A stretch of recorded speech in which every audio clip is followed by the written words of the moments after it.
Good evening, Twitch. How you doing? It's Monday, March 1st, 2021. How's it going, Thiessen? How you doing? I probably should have restarted OBS tonight. I don't even think my browser service is going to work when it comes to chat tonight. That's going to be interesting to see. The things I have broken tonight. Restart your computer, they said. Completely forget how to use OBS in a day, they said. How you doing, though? How was your weekend? Hopefully you had a good weekend. Mine, I started to realize I needed to take some moment and actually get some perspective in my time, what I've been spending with, and I spend too much trying to just do one thing a day. That was a terrible idea. You just came from a stream where the PC was blowing up? I'm sorry, wait. How is a person... Oh, I guess they could be streaming from their mobile phone. That is one way, actually. That's a very popular way nowadays. How was their PC blowing up? Out of curiosity. You finally learned about Kite and learned something about Rina. Ah. How you doing, Dank Magician? Hopefully you have yourself a good day here. One frame every 30 seconds. Oh, God. So they were lagging like heck. You know, honestly, a lot of people actually, and even I did this too way back in the day. Like, when I originally tried to get into streaming, I realized there is actually a technical barrier when it comes to streaming. It's not easy. You can't just simply take, you know, it's kind of the same thing. So many people actually hated Windows Vista, and the main reason they hated Vista is because they didn't actually have, they were still using their components from the days of Windows XP when the requirements were much, much higher. When I started to actually try and stream, now I don't have, there's no past broadcasts or anything like this, as in like I quite literally couldn't stream. I was using the first generation i7. And this was like when, I don't know, I'd say maybe the 4th gen of the i7s were actually out on the market. So this is back when they literally said, like, this is a 4-core processor. That means there's only 4 cores. There's no additional threads or anything like that. It was groundbreaking at the time, but unfortunately it was not. It was not up to snuff. The Bloomfield was not up to snuff when it came to streaming. So I could definitely understand that. Other than that, it could be lag. I mean, you'll always have dropped frames, but 1 frame every 30 seconds. Oof, that is rough.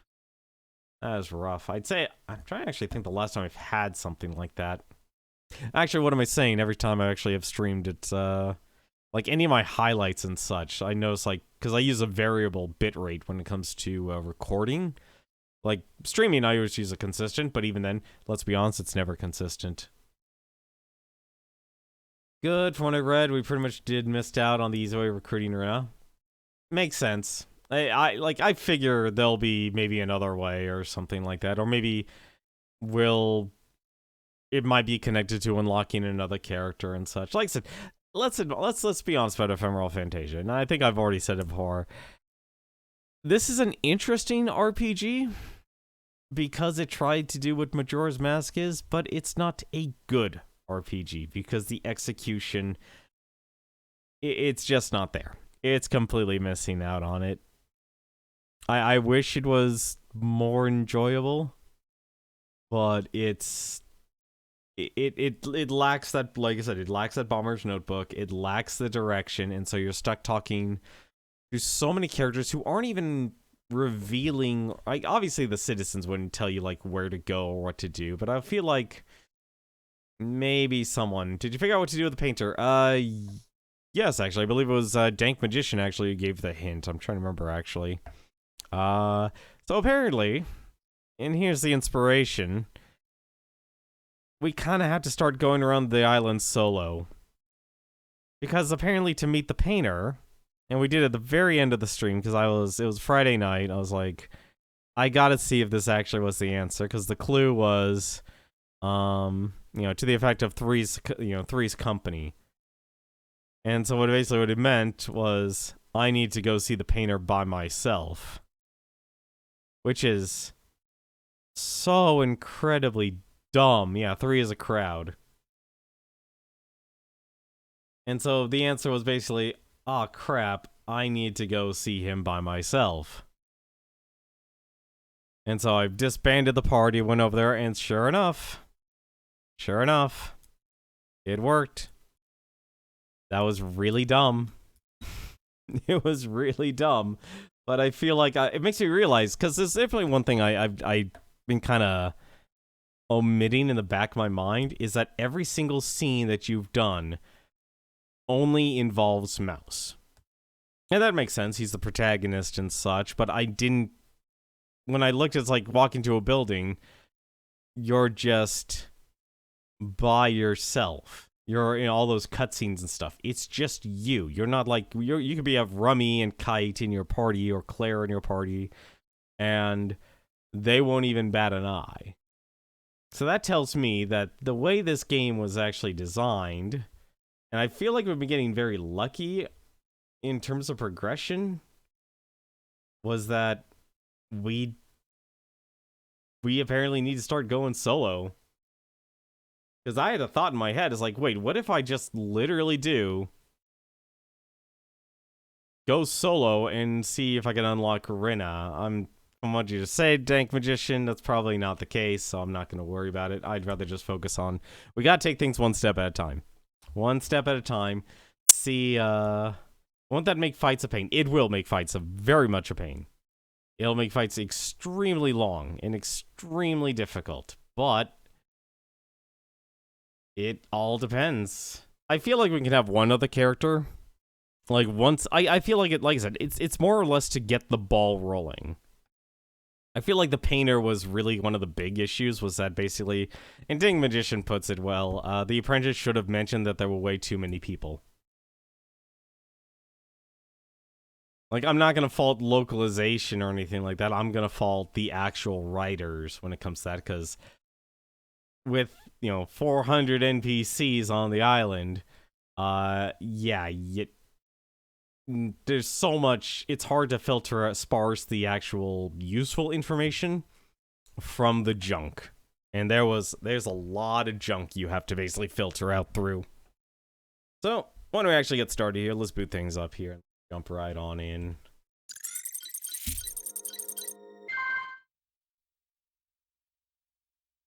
But yeah, it'll make fights a little bit more difficult, at least for the... I didn't do that. Yes, I want to play the game through watching nothing more than the preview window on OBS. That'll be the perfect solution.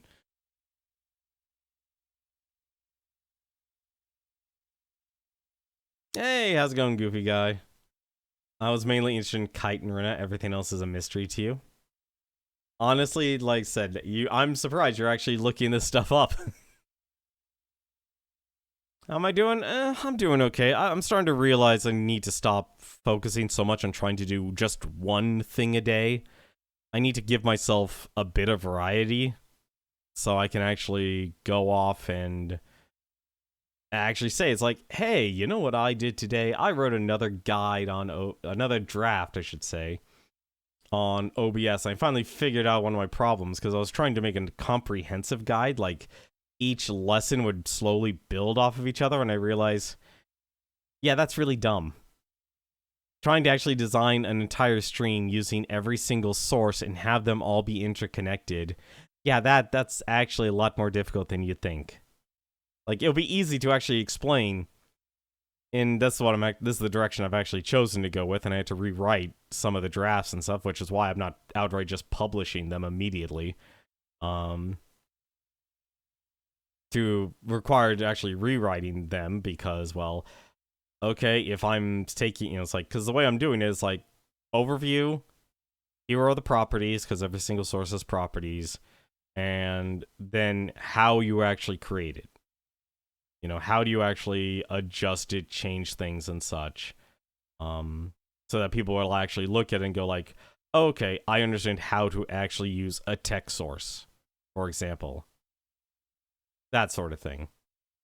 So that's kind of where I'm actually at when it comes to, and then, the other thing is like, well, I finally actually took myself, where can you find these guides once they're done? So I'm going to be publishing them on two places. One, and obviously I never published my name out there and such, but I'm probably gonna publish one on LinkedIn and one on my blog.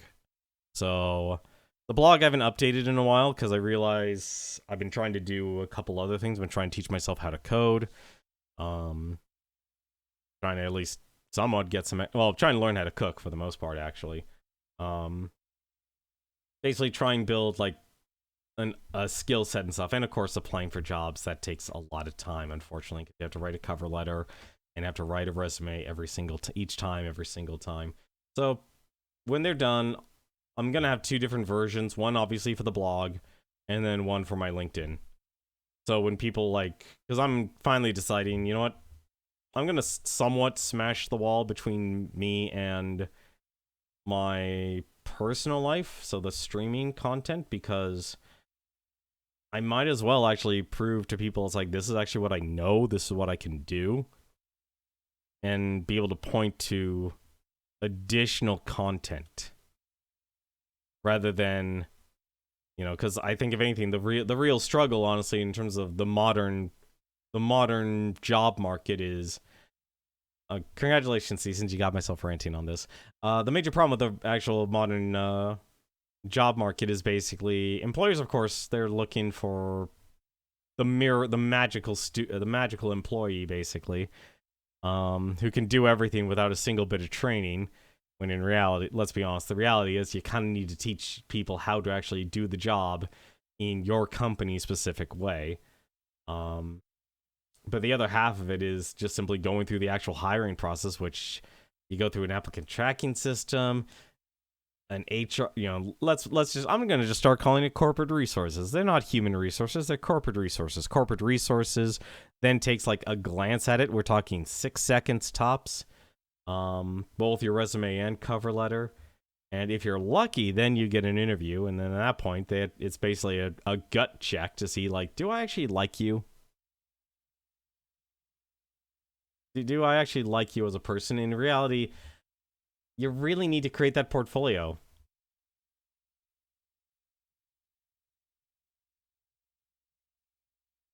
Oh, that's right. That's right. You were actually working towards accounting firms. Or you were going for accounting, that's it, as your college major. Yeah, so you know the struggle. And I think, if anything, one of the best ways to actually do it is, as terrible as it sounds, just be a YouTuber / TikToker. And I don't mean the full, like, character like Dr. Disrespect. I mean, literally have an actual personal YouTube account that makes tutorials, makes how-tos. Just basically showing people that you know how to do X, Y, and Z. It could be Excel, it could be QuickBooks, it could be OBS, it could be Twitch Studio, it could be pretty much anything and everything.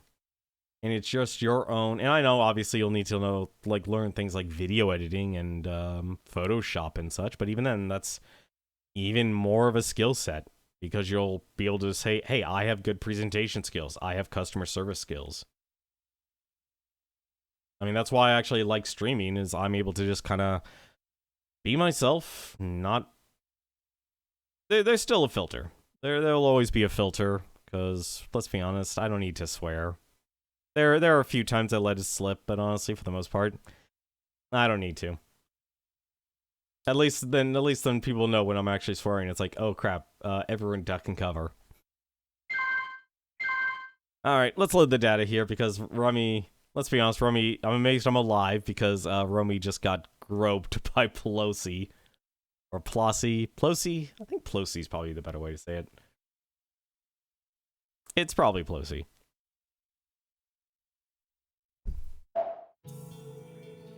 But we did get our actual marching orders here.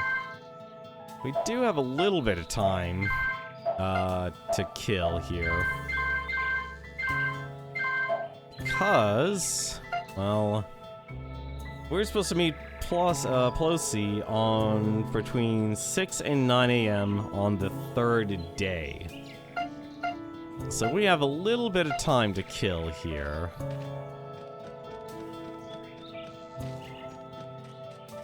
I'm trying to actually think, what else could we do in the interim here, because that's a lot of time. I'm tempted, honestly, just to sleep. And I think I might actually do that. Because I'm still bothered, I should say. Like, I don't know if I should focus on just unlocking characters, and maybe the characters will then show me the way. Pelosi chose a nice range knowing his character. Look, it was either Rummy or Claire. One of our two party members was gonna wallop on him. I just chose Rummy. I'll just have to take responsibility.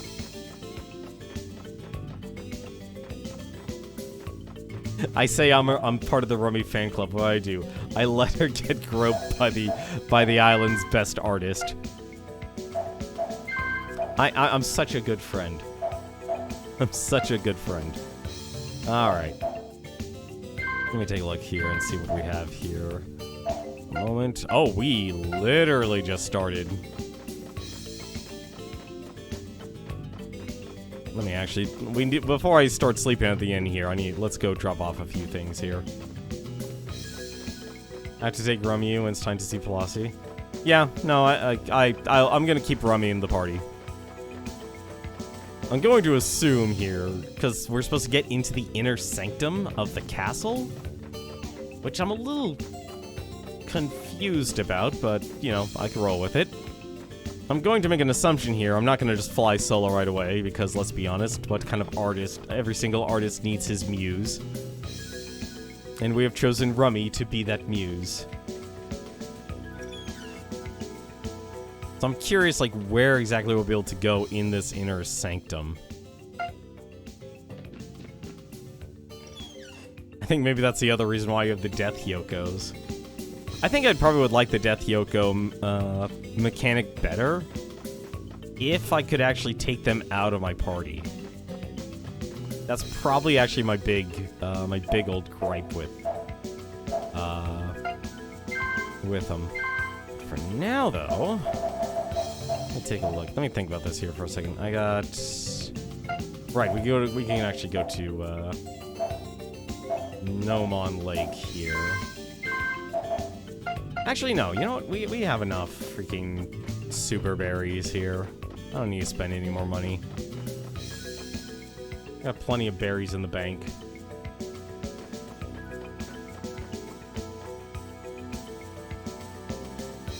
Like, I realize, like, one of my other struggles here, in terms of publishing content, I just need to also, like, I'm trying to do too much. That's really one of my main struggles. I keep trying to do too much, so I try and learn how to,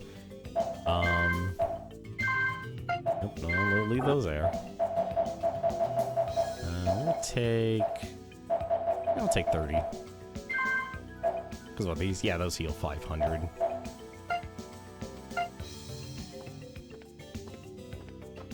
I think here, actually. Is there anything else I need? Got the Awakening, we've got the healing items, Water Amulet. Yeah, I think we're good.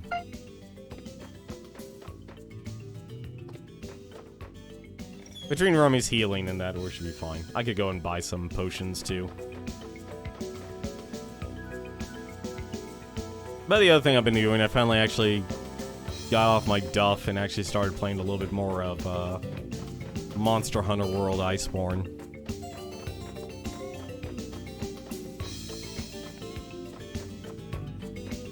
Let me know if you want any information. I think for now, no.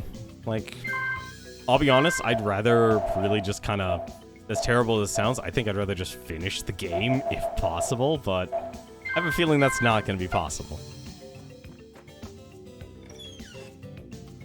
Because, I'll be honest, like, this game has zero direction, and I'm kind of guessing here that maybe unlocking characters is the actual way to do it, but then it makes me wonder, well, what's the point of having this entire island? Like, in terms of characters, like, in terms of actually need to go, it's like you need to go to the graveyard. I'm trying to think where else you actually need to go in this game here. You need to, like, I guess if you want to unlock, our thief here. You gotta go to the dark forest. Other than that, though, there's not much else in terms of actual locations you need to go. Because I don't know how many endings this game has. For all I know, an ending could possibly just be, and I wouldn't be surprised if it, because this game did say it has multiple endings, it could literally just be, beat Zephyropolis. Beat Zephyropolis, boom, you win. The game is over.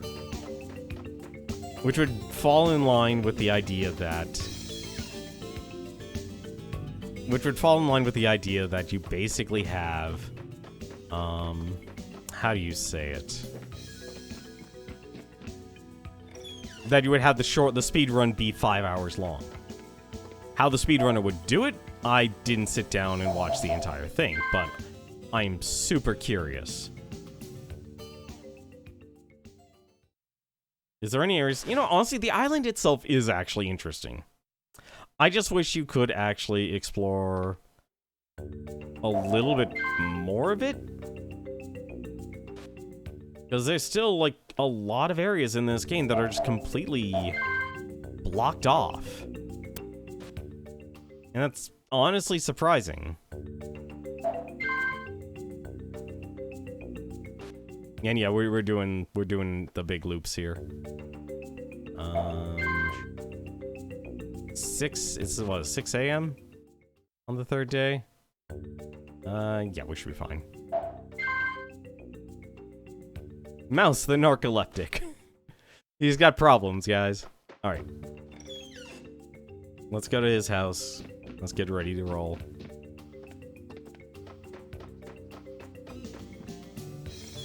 So there's actually a lot of things that in this island that could be interesting, but because the game is completely divided beside itself.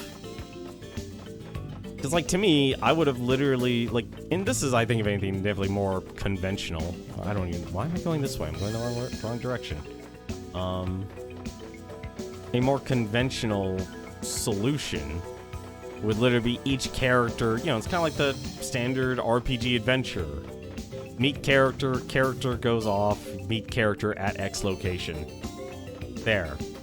You're done. Help character, you've unlocked said character.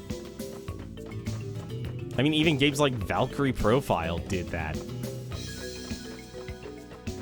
Granted, you were seeing their backstory before they died a horrible, horrible death, but you still went off to their area and recruited them.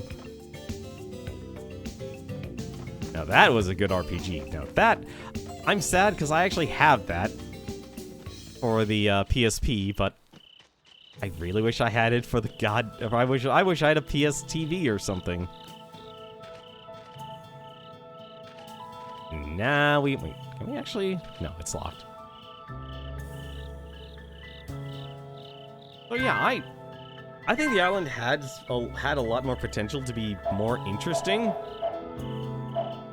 Because let's be honest, for an island, I mean, it has an east coastline, has a dark forest, a forest of illusion, there's the wilderness. So there's a lot of areas here, a lot of, you know, areas that you could basically explore. And for a game that was basically developed for the Dreamcast, this game definitely had a lot of promise. It definitely reminds me a lot of Skies of Arcadia. What the heck is a PlayStation TV? You've never heard of a PlayStation TV? Oh, Thiessen, my friend, you have. I don't know if you're blessed or not. So pretty much one of the big things that... And I believe this game... Actually, yeah, the PlayStation TV came out during the time of the PlayStation 3. It was... needless to say, kind of very much like a PlayStation, you know, your PSPs and your PS Vita, where you had basically people wanted to be able to play. Actually, I'm gonna pause this. Actually, we'll go to it because I actually want to focus on the PlayStation TV because I love talking about the darn little thing. Imagine. You can't afford a PlayStation 3 because they were charging $599 for a PlayStation 3. We all remember when everyone had a heart attack hearing the price of the console. A couple years later, they released the PlayStation TV.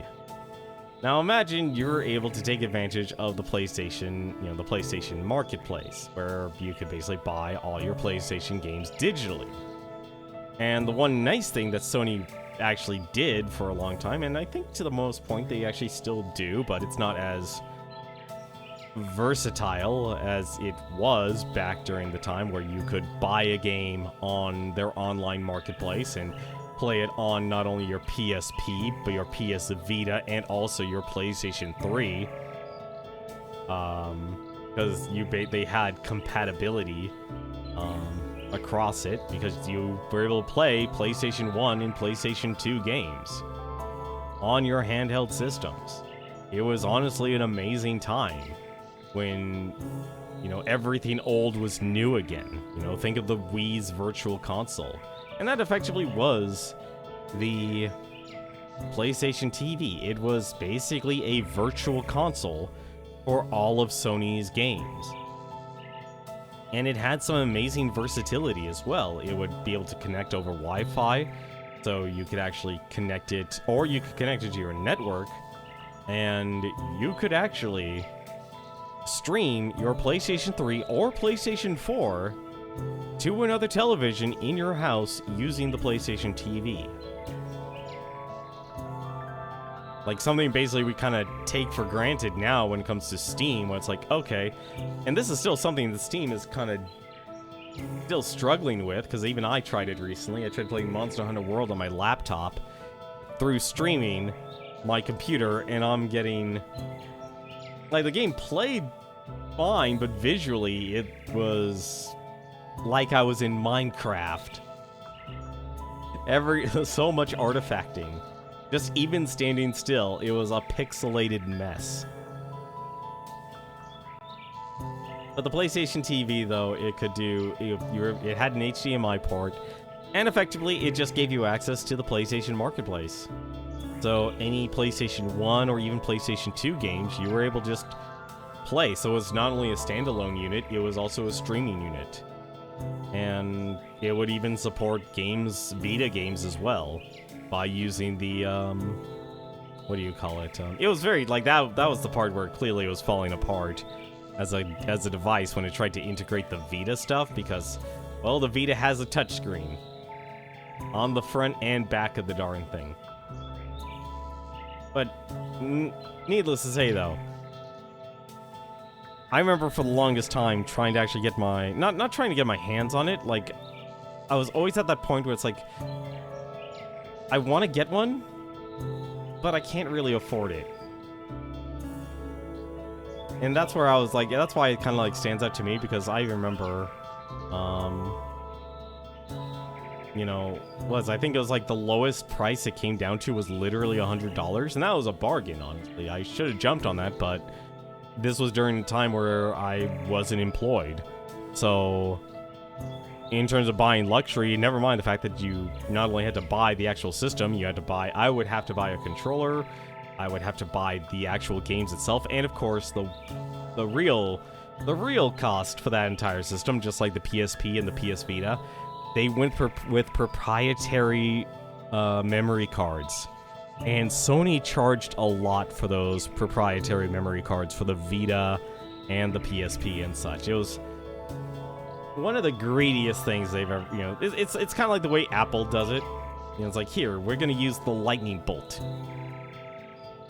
What was it? They're just announcing that the new iPhone's going to come out and it's still going to use the lightning bolt. It's like, just use USB-C. Just use USB-C. It's that sort of deal. So it's like, instead of just simply using a standard memory card, which was micro SD or SD, the SD memory cards, Sony goes off and makes their own proprietary card. And needless to say, it's like, well, okay, now I've got to pay, what was it? I think another $100, because those memory cards were expensive, because if you're buying a standalone PS TV, everything has to fit on the memory card. And granted, PlayStation 2 and PlayStation 1 games weren't that take up a lot of space, but the price per gigabit was a lot. And I think like the highest capacity was maybe 32 gigabytes. And I think it was like just to even get a gigabyte was like $100. That was still really expensive. So you're literally looking at like $200, $250 if you're buying everything without already owning, say, a PlayStation 3 or PlayStation 4. But if you're completely integrated into the Sony system with the PlayStation, it was actually a pretty interesting device to actually own at the time.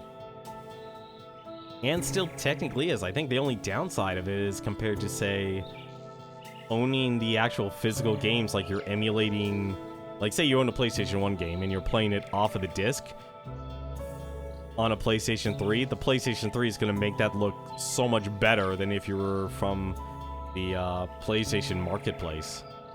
I'm trying to actually remember what the PlayStation Store, it was literally just called the PlayStation Store. I don't know why I'm saying Marketplace.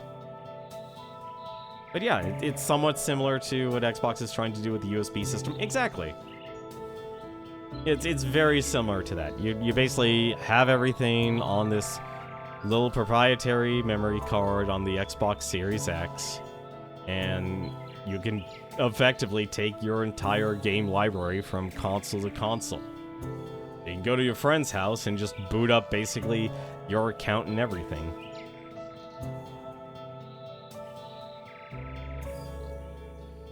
Oh yeah, no, we've come a long way when it comes to, from that. Mr. Mouse, the master's been waiting for your arrival. Please come this way. Excellent.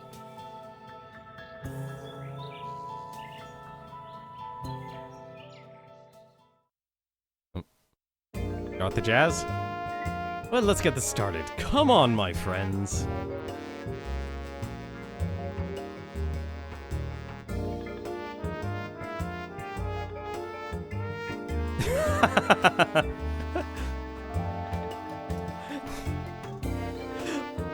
Plossie, a man who feels the pain for his art. He's able to take a knock from Rummy. That's impressive. Wow, I did it. All that's left now to do are the final touches at the palace. You know I can finish this by the morning of the wedding. That explains it. So the painting we were looking at originally wasn't actually finished. Because this is colored. Compared to the others, it's not. Outside the PlayStation 1, you don't think you bought a memory card for any console? Well, thankfully, if you want to go with real hardware in this day and age, thankfully now there's high-capacity memory cards for the PlayStation 2, and even one that's coming out for the PlayStation 1. Larry, this is going to end the same way as all your dates go. Oh god, that's... Plossie is... I don't want to compare... You know, I can't compare Plossie to Leisure Suit Larry, because Leisure Suit Larry is a surprisingly idiot savant in everything. Thank you, I couldn't have done it without your help. Now it's time for me to hear your request. I've got a promise to keep, you know?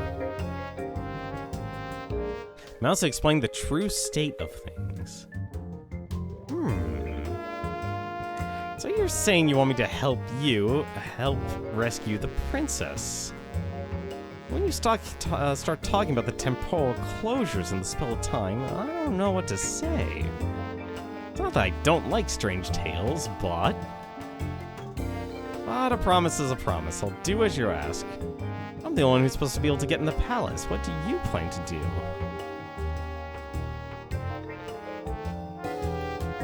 No need to worry, he's around, right? Oh, you mean the young one? Young one? Yeah, he had a real name, but I never learned my assistants' names. They all quit so quickly. It's true, as my assistant on the portrait, he'd be allowed in.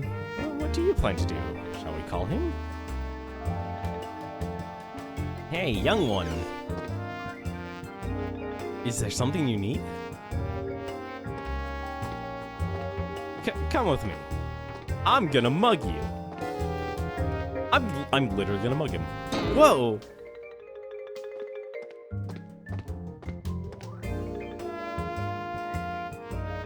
happened to Mouse? What? Mouse? That's quite a transformation. Yes, you really are different, aren't you? Oh, to the palace. Let's go. Oh my god, I have no idea what I'm supposed to do here. Why am I sneaking into the palace that I've been able to walk into freely, and I'm also friends with the general and the royal guard? What am I supposed to do here? Apparently fight a monster. Apparently fight multiple monsters.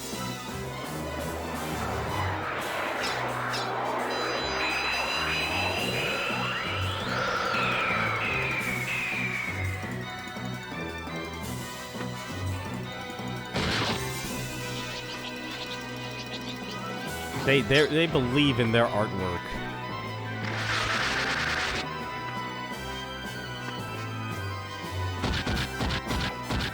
He's a man who believes in his artwork.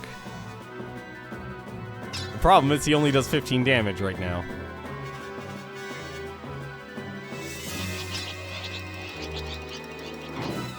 Also, unfortunately, Flossie only has black ink, which apparently blinds his enemies.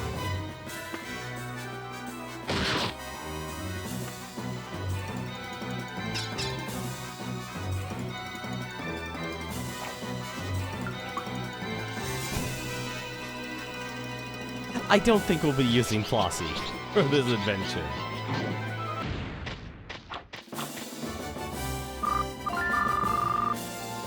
Oh god, he was literally level 1. Whoa, wow. Was that the so-called time demon? That was a rather far-fetched idea, but seeing the real thing was a shock. You know, I've been to this palace many times, but that's the first time I've ever seen that thing. I wonder why. Since the battle is being waged in the dimension of stop time, normal folk don't notice their existence. I think this is actually the first time we've had an explanation as to why I have to deal with so many monsters in the castle, and yet everyone else just completely ignores it. Patimo, thank you for finally explaining this to me. But for some reason, we're able to exist in the same time as them. It's the same for all those who believe us and are working together with us. I don't really know what the reason is, but...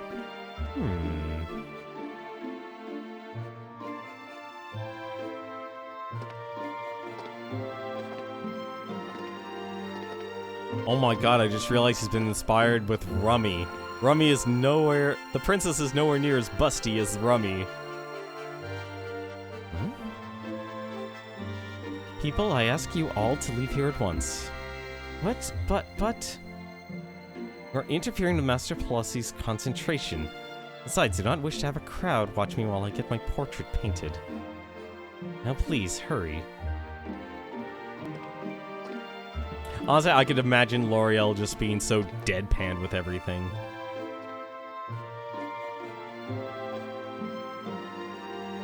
You again. I can tell it's you even though you're dressed up in that disguise. You take risks over and over again. Haven't you heard of learning from your experiences? Yeah, that's why I do things different each time. Get out of here now while you can. Recklessness isn't the same thing as courage. You're not wrong. Assess your skills and strength before you go ahead and do something.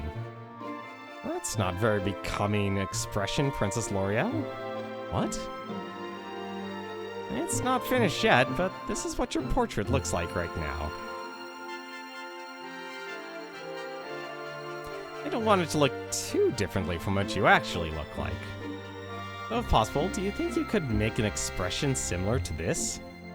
I just realized what...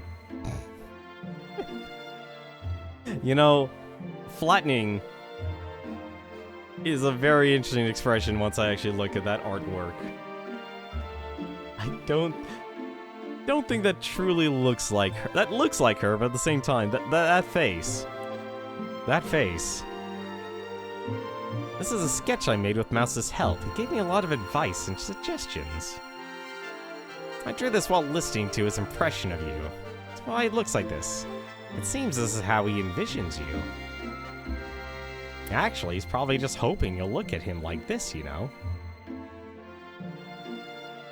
Okay, you know, I take everything back I said about Plossie. Plossie is the best wingman ever. An expression like this. I wonder how long it has been since I felt like that. And you! The princess spoke to you like that because she doesn't want to see you suffer. It's a way of caring. If you let that get to you, she's not going to like you anymore. I'm sorry, Master Plossie is probably right. I'll be straight with you. Please, be careful.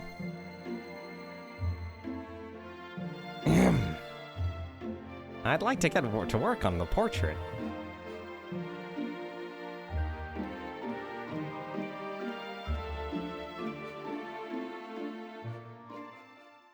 Flossie's a good wingman. Well, let's get started. The portrait isn't finished yet, but for some reason I feel strangely elated. This is all thanks to you. Call me whenever you need something. From now on, I'll cooperate with you. I mean, we've got the same taste in women as well, so... And? And if everything works out, I just might be able to become friends with all the beautiful women around the princess.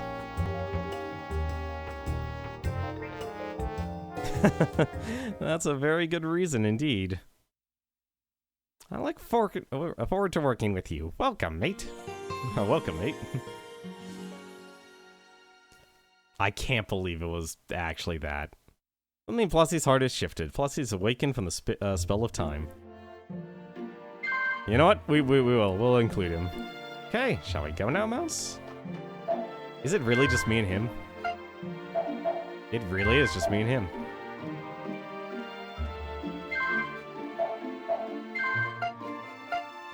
But what does he have, actually? I'm curious. So he only has a spell here. It throws black ink that covers their eyes. So he literally has a spell effect of blind. Also, that walk. He is a wise old man. He's perverted and wise like Master Roshi. Except maybe Plossie actually understands, love.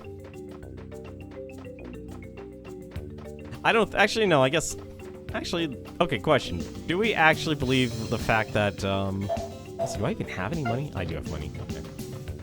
Well, why am I going this way? I now know faster ways to get around this town. I've learned faster ways.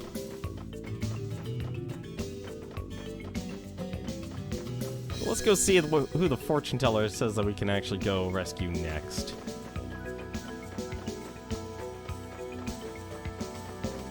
I think this is the way. Well, it's close, but...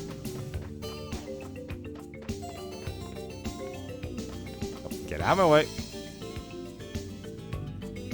I was about to ask, like, does Master Roshi actually know love, or does he just appreciate the classics?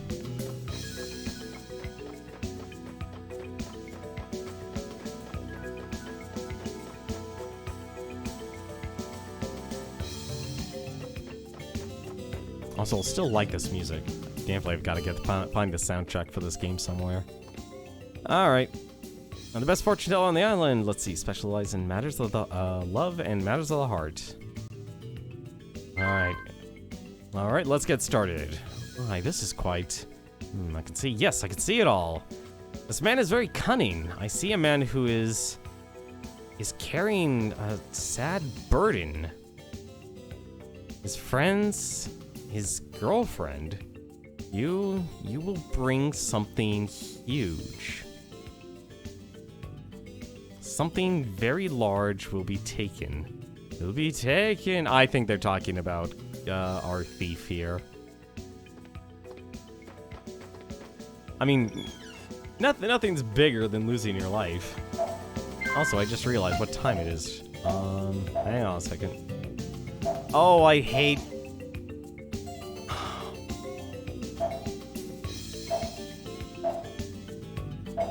As much as I want to have Philosophy party, I feel like I have to actually start doing some risk-taking here.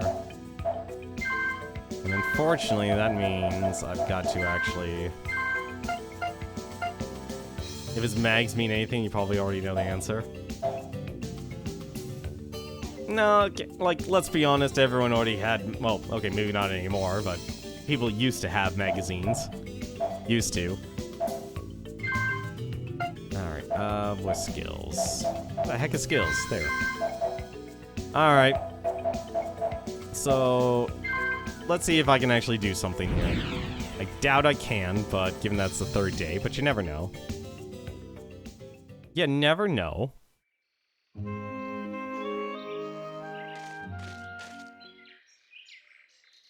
You've got really bad luck. Imagine running to the infamous Galhint gang in this secluded spot. They're over all your money right now.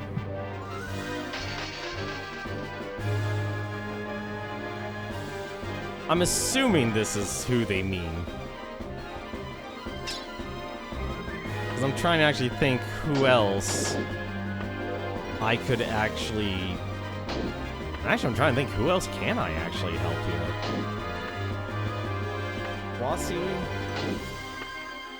Bagog, Anna, Remy, Claire, Height, Brenna, Galvin? It's 8. I don't know if I can actually.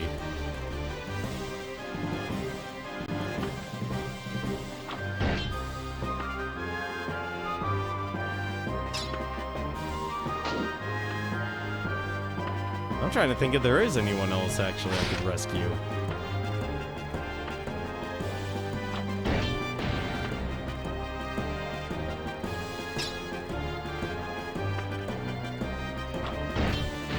There we go.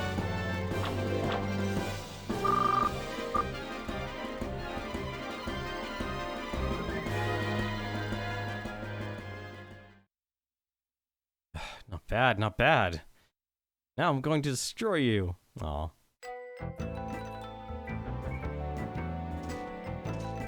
Hey, boss. Galhint, why are you stopping me? Dangerous. That's a guy that's really dangerous, Zenny. I told you that over and over again. Never take on someone stronger than you. As you heard, Mouse, my policy is only to take on battles I know can win. And you look tough. I won't mess with you, but this forest is our headquarters. Stay away from here. Please, I'm asking you. Life is give and take, right? I'm hoping maybe being by myself will actually change things.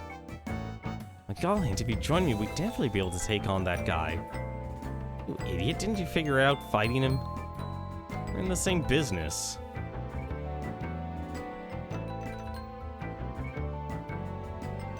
Guy seems like a cunning fellow. I'm honestly actually out of ideas of who else is a unique looking character in this game.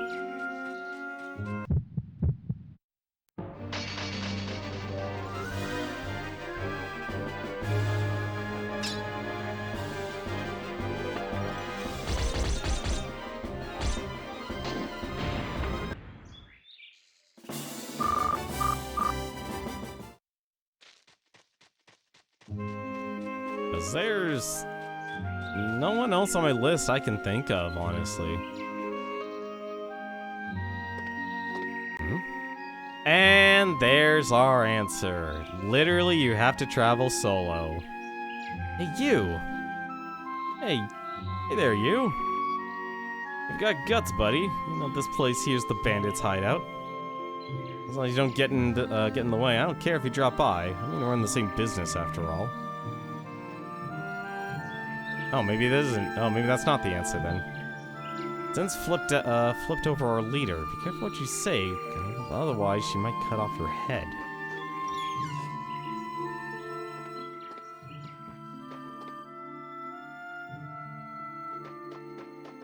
Oh, maybe there is something else I need to do here. Because they're gonna be gone in a little bit.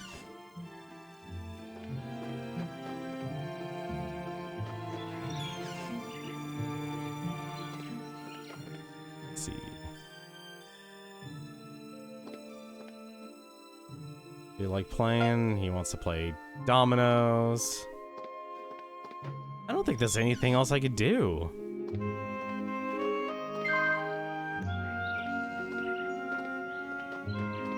Like, I'll be honest, I'm actually kind of lost in the same vein as Plossie here. Like, unless there's something here.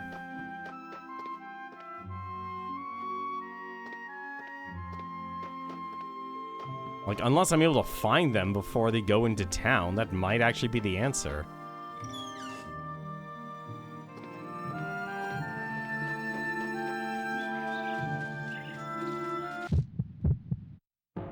Like, that's the only other thing I'm thinking of, is basically stop them before they attack the castle, but that doesn't make sense. I feel like there's something else I would need to do.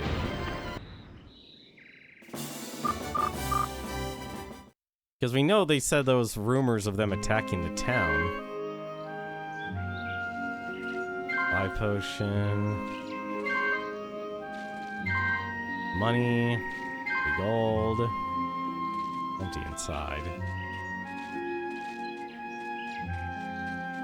I'm trying to think, like, what else, if I was a thief, what else would I need to do here? I mean, I am a thief, but still.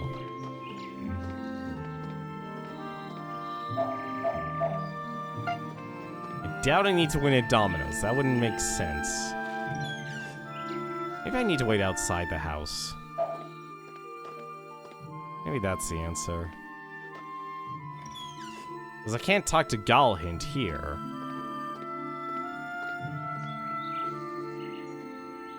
Because what? Let's see here. I think the wedding announcement was at 9? And let's see what happens here. I'm assuming they all leave or disappear. Now it's noon. Yeah. Yeah, so they're gone. Alright. So unless I can literally stop them, and I don't know where I need to find them.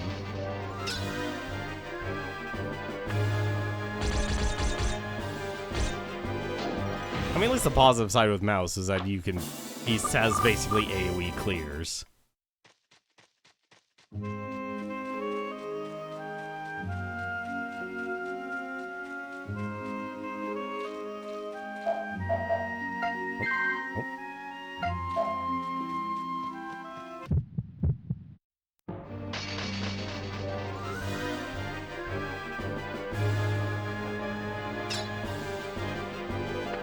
I'll be honest, Mouse is pretty strong in this game. Unless he forgets to attack a steel antelope.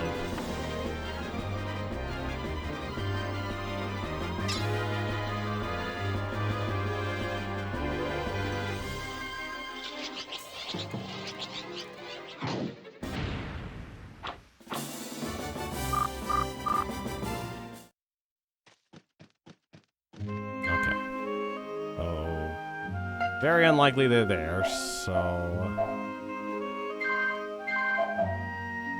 the question is, where would they be? I would assume they were attacked from the east side of town. Kinda making a guess here.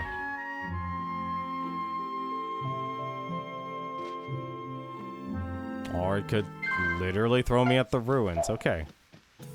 That actually works.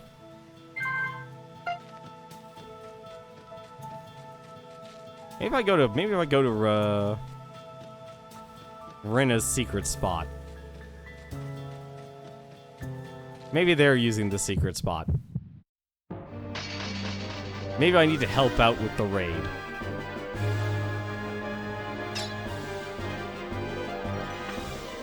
Become a prisoner. There's the answer.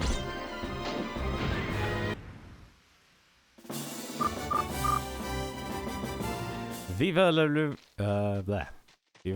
revolution. Oh, not there. There's gotta be an area, like, in town or somewhere that I could go aside from the wedding. I'm probably thinking way too probably way too big. What the? Oh, damn it, mouse is confused. Well, that's not good.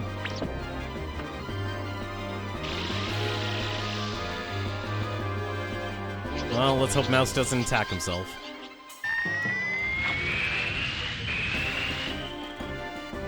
He just increased everyone's speed. And now he's asleep. Oh, finally, thank you.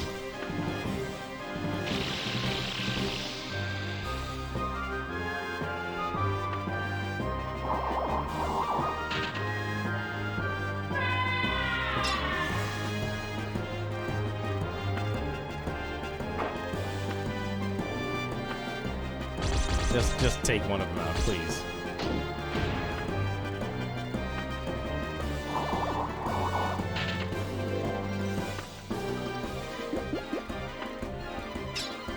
As long as he doesn't get confused again, I'll be fine.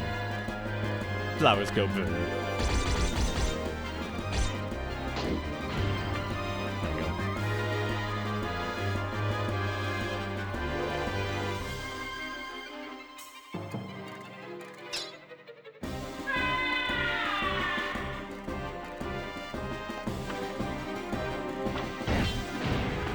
I need to make that sound effect. And we just throw a cat down the hallway.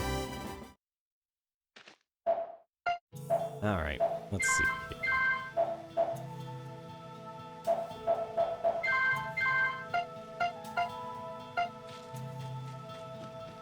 It's gotta be like an area where they all meet up. Like, that's the one thing I'm thinking of.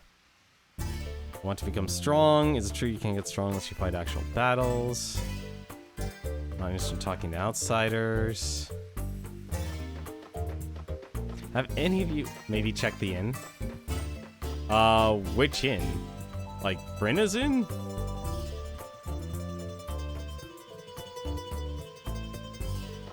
I mean, that is a possibility.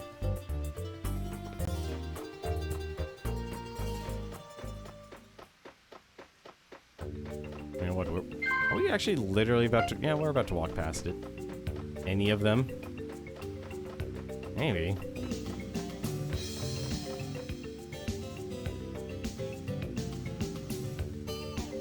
Well, we'll check Brenna's in since we're here.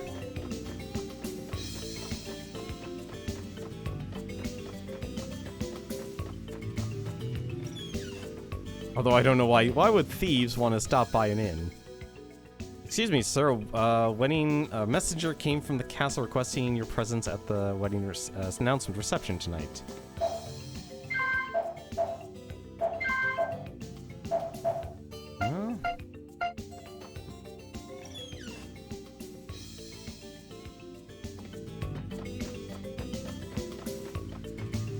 No, they're not there.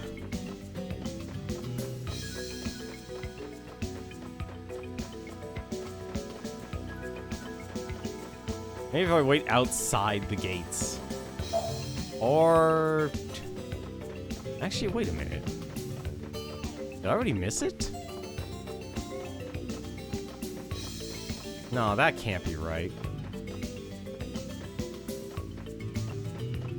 I don't want to actually get too close here. No.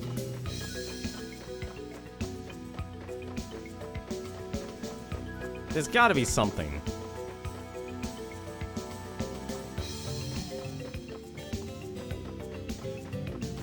I'm actually surprised there's lightning.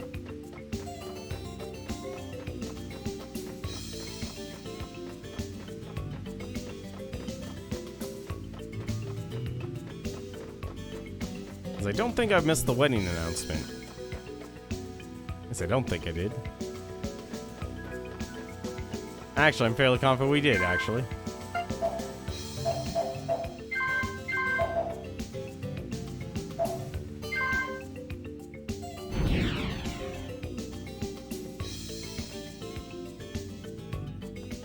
Okay, well, it's close enough. Oh, not outside town.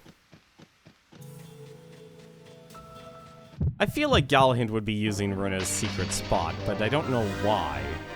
Either that or the ruins. Those are like the two things that come off the top of my head.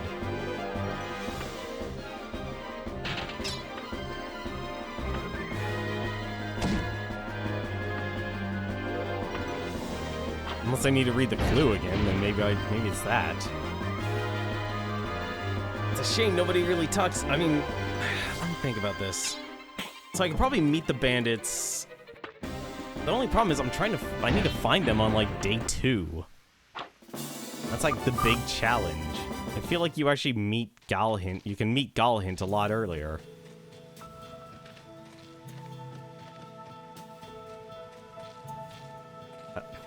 Hello? Secret entrance, please? Thank you.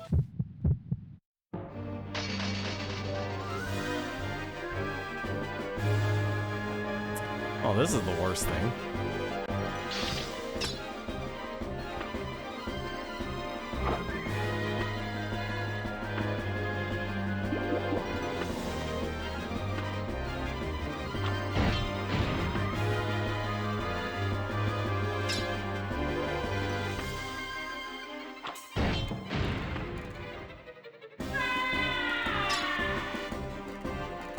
Oh, damn it.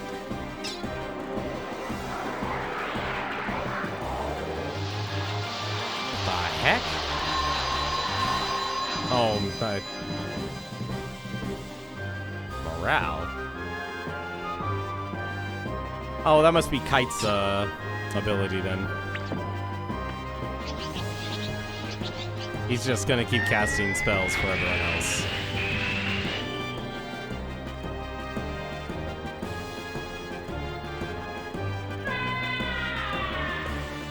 Please don't. Oh, come on. I'm going to die to confusion in this game. And there's no items that make me immune to it.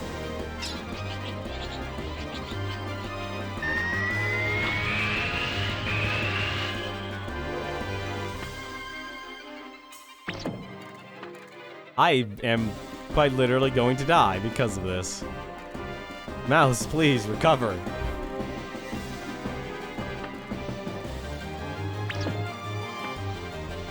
I made this flower too strong. Just slash him, please.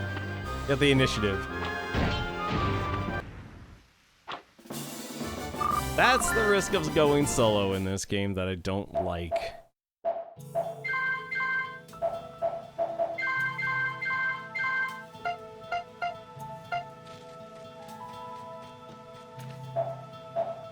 Yeah, no, I don't know what to do. I think I might have missed the actual ceremony because it's actually nighttime. Oh, gates are closed. Gates are closed. I guess we did miss it. And unfortunately, everyone else related gets put under arrest. I have no idea what you're supposed to do to actually unlock him.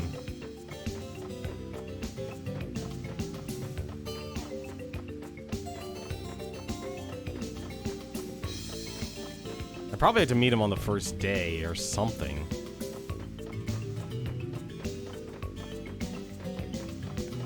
Wrong way.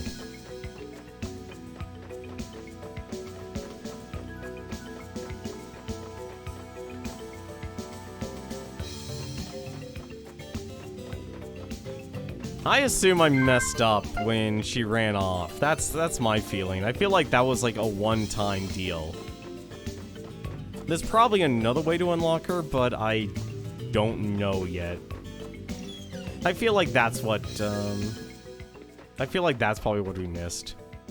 Because, like, that was a cutscene that I probably should have stuck more by the end, but I was too busy trying to do... Who was I trying to actually get? Was it actually Kite at that time? No, it was actually Rummy. It was actually Rummy. We were focused on Rummy at that point.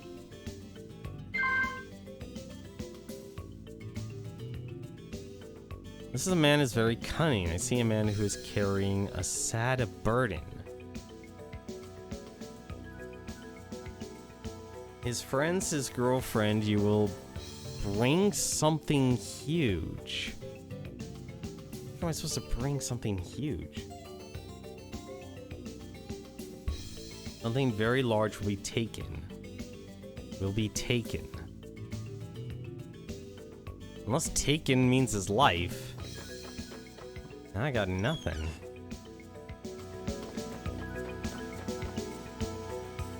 I wouldn't be surprised if Rinna and Galahint were connected somehow. That's probably actually a connection. Because, like, it makes the most sense because she shows me a special spot that only she knows. But because she's the only one who knows it, you could probably actually rescue her. Hello, this is new. I just reorganized the time vault. Up to 10 items can now be stored in the vault. Oh, thank you. It'll be much more useful to you now. Great, Claire. I wanted to worry about your items to put away. I've also found something really interesting. You will all be shocked when you see this. What?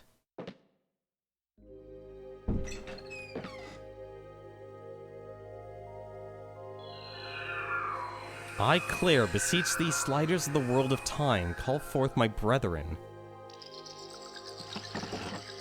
Oh, what's going?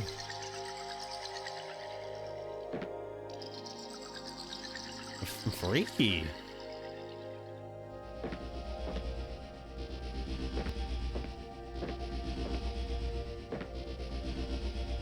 What's going on? What is this?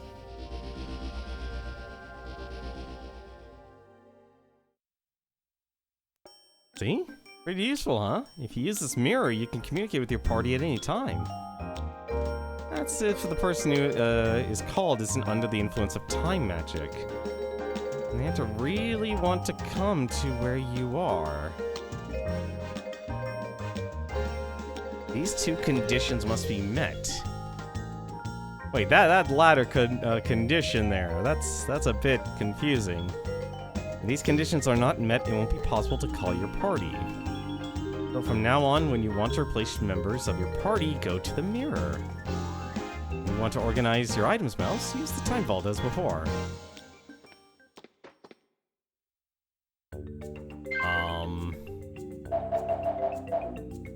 Oh my god, Kite actually isn't on the list. We lost Kite. Kite is missing. Alright, well, there's one thing. What? Yeah.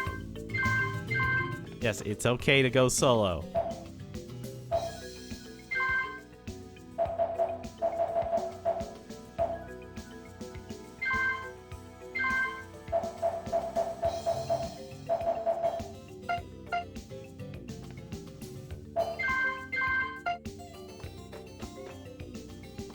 Actually, there's one thing. Well, let me think about this, actually. No, you know what? It's actually fine. There's, like, nothing else I could really use with the money right now. Does this actually... It actually works. What do you know?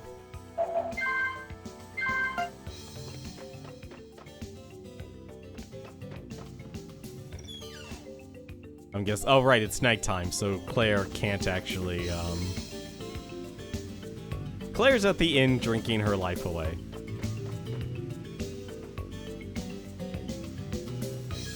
That's interesting.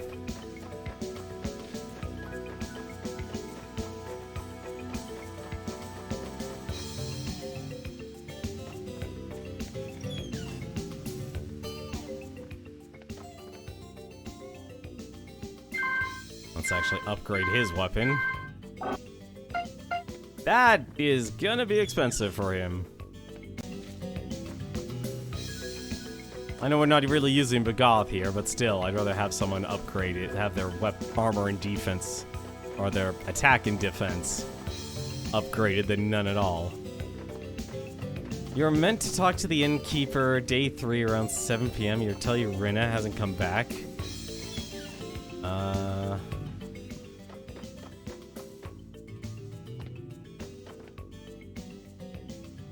Huh.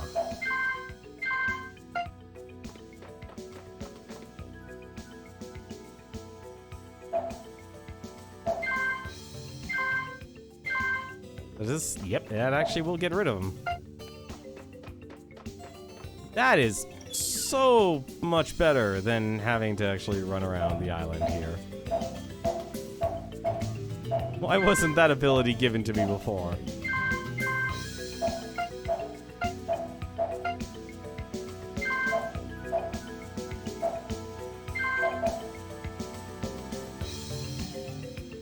That makes sense for learning the song then. Anything? No, this is the wrong day, isn't it?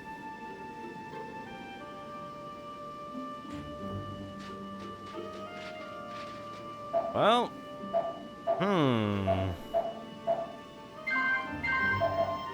I think it's the wrong night, actually, for that.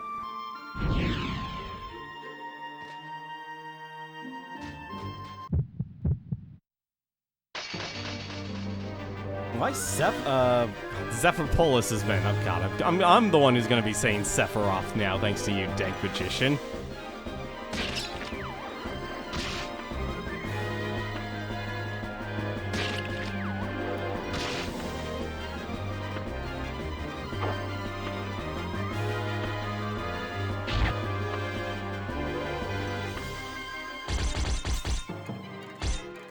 I had a feeling there was a way to actually rescue her, but... Really? Day 3? Wait, day 3 at 7? That doesn't make sense. Day 3 at 7 o'clock was when she was already dancing. I guess it doesn't have anything to do with Galhint then. Interesting. I would assume it had something to do with Galhint.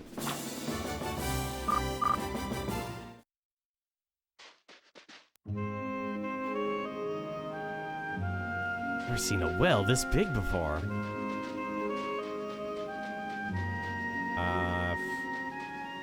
Actually knew how to navigate this town. Hear bird-like cry and wings flapping. Alright, so I don't think... Yeah, so there's nothing I can do here on that. I wonder if I go around here solo. Oh, right, it's nighttime. I have a really bad habit of coming to this place at nighttime. I don't know why.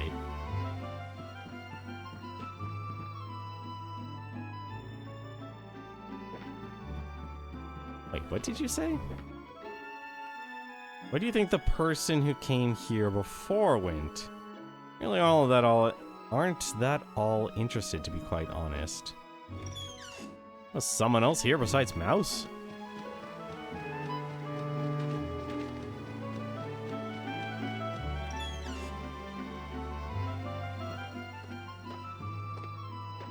I just assume all the thieves. There are 3 different locations on Pendule Island where it's easy for the spirit powers to collect. Across the ocean, cling to the white cloud falcon, and maybe one person could cross. What? Cling to the white cloud falcon, and maybe one person could cross. It's sold at the store, though it's expensive. I mean, I wonder if he'll sell to a human.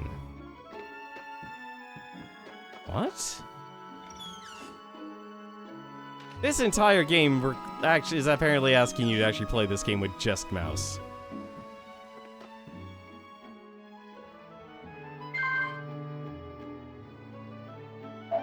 Doesn't have anything, though.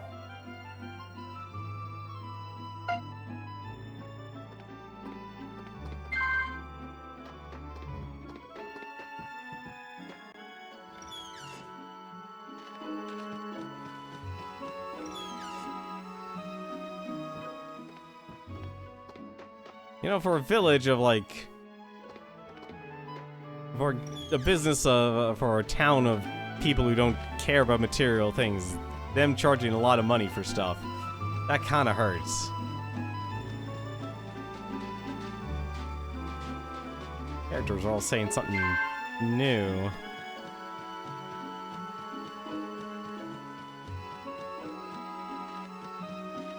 Guessing the bird is probably there. I feel like I'm forgetting someone. The Cloud Falcon?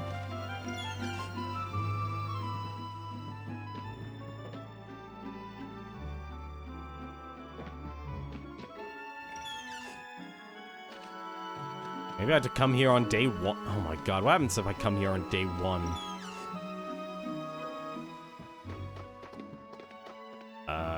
Let's see, since you're human smart to make it, tell you something. Okay, 3 different places. Cross the ocean. Link to the White Cloud Falcon, and maybe one person could come across. It's sold at the store.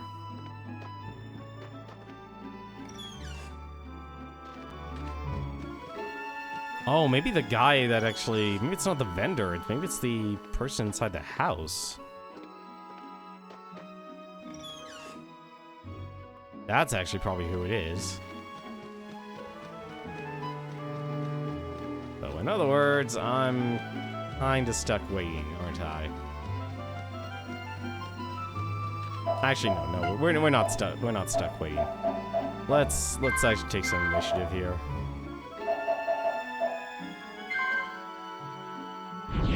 We can jump around everywhere. Perfect, just the actual place I wanted to go.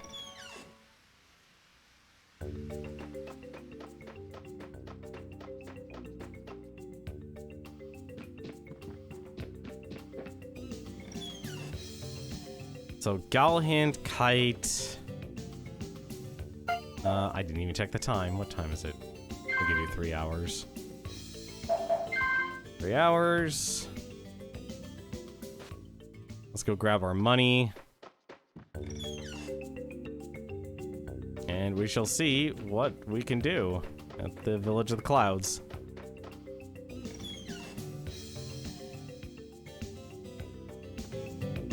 I feel like if I come there during the daytime, I might have better luck. Because if only one person could cross the ocean, that means I could possibly go and save Kite. Because that would take me to the ghost ship.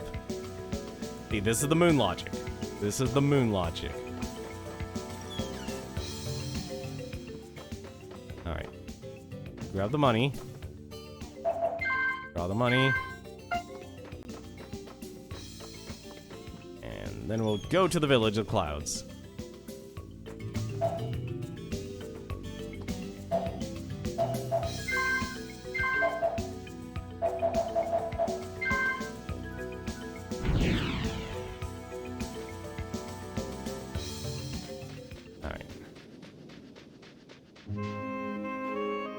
Not here. I thought I dropped about it.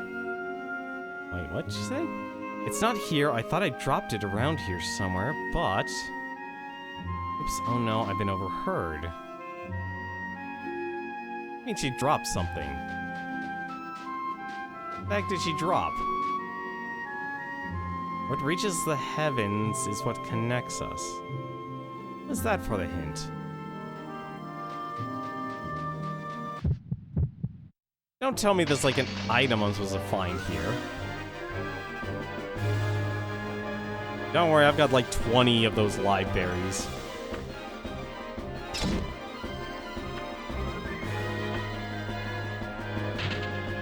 The only downside is, man, you take a lot of damage from these guys.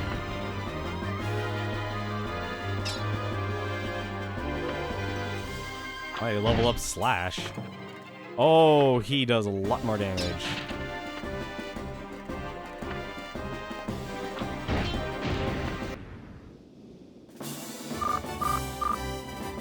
All for 6 experience points. That was 6 experience points right there.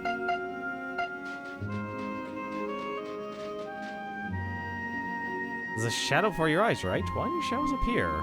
Best to use your brain while you're still alive, you know. Do we want to know about us? Well, then I'll give you a hint. You must do something somewhere in this village. That doesn't help you? Well, that's true, but... I just want to look on the outskirts of town here, see if there's something, like a chest or something. Maybe, as strange as it is, I don't think this game actually has any items I could pick up. But you never know. You never know.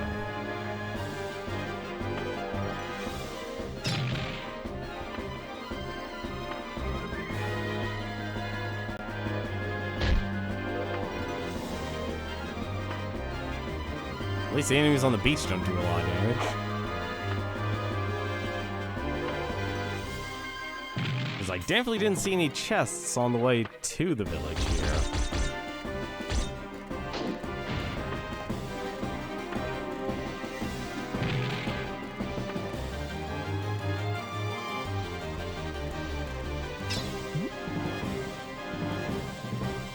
Oh no. That was the wrong enemy.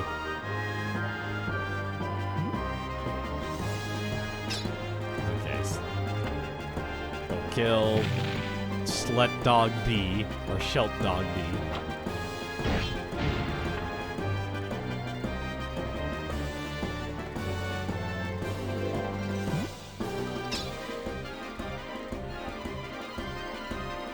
Let's see if light magic will actually kill this thing. Does damage.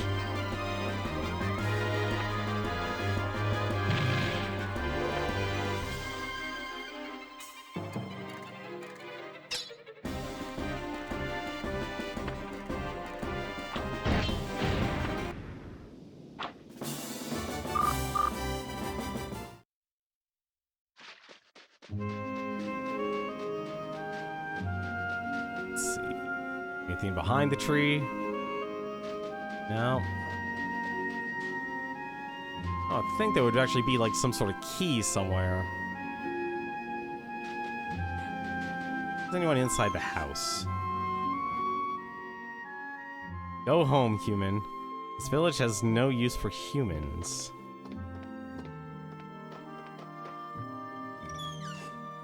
What a nice villager there.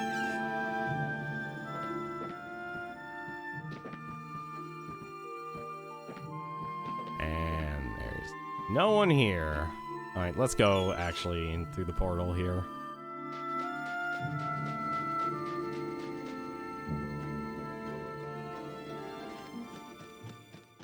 At least I won't have to worry about fights.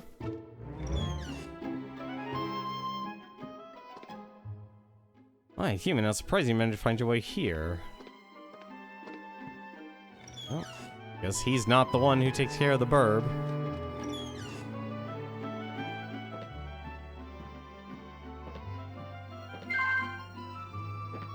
Charm.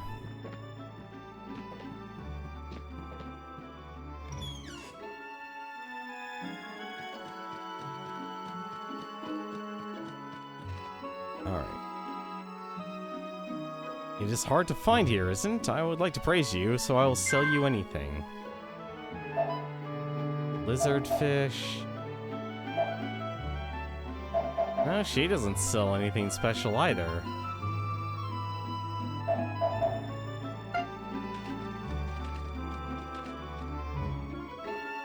Are you a friend of that seaman? Wait, what? Wait a minute. Oh no, don't tell me Kite has become one with the clouds. I sent Kite to the skies above.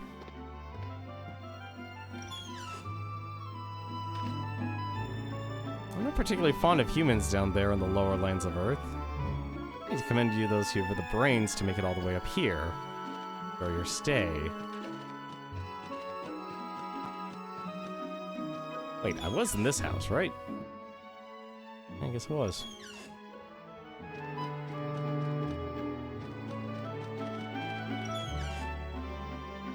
I doubt his inventory changes. You want to purchase anything? The prices are very high. Sky blue, known for its scent. Yeah, these don't Well, these are actually important. I'll probably actually buy these later, but still.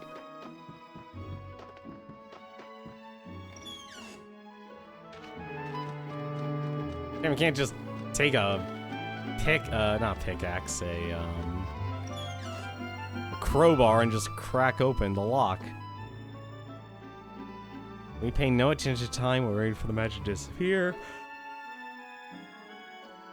I discussed it before with that other human who came here before you.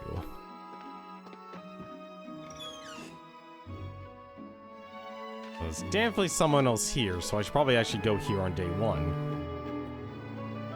Across the ocean, cling to the white cloud falcon and maybe one person could cross. It's sold at the store, though it's expensive. He's so mean.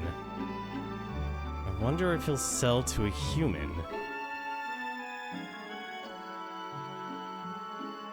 Wonder if he'll sell to a human?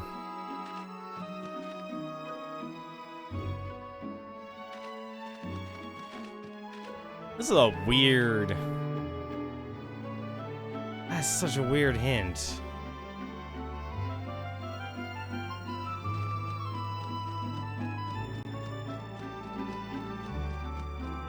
It's like nothing else of substance here.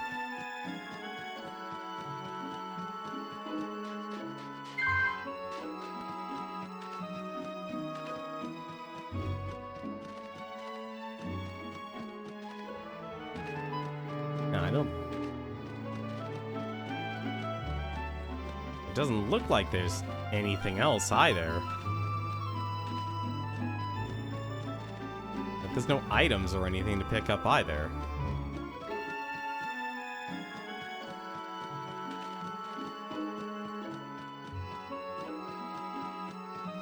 Even the well hears. What?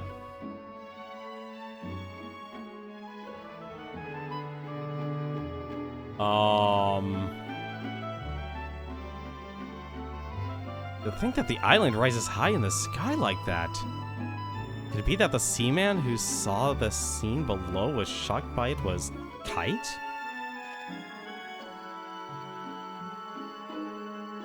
Wait a minute, wait a minute, wait a minute.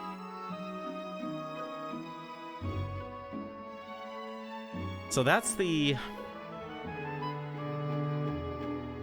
What? Why can't I look at this now?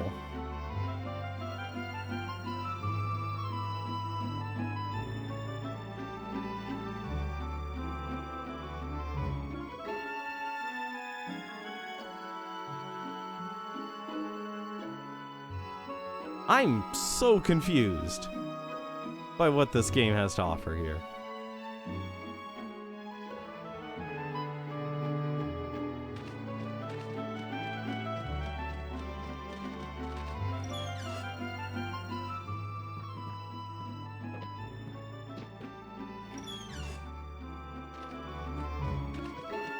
Do any of you villagers know what's going on?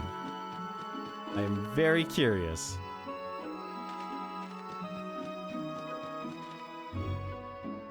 Are you a friend of that seaman? So definitely something happened here.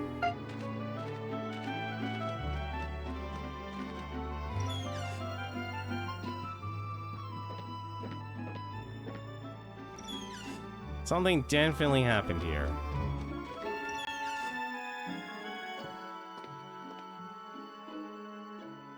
You wish to ride the Falcon. It's expensive. Is that okay with you? Yes. It'll cost you 10,000 gold. Are you willing to pay that?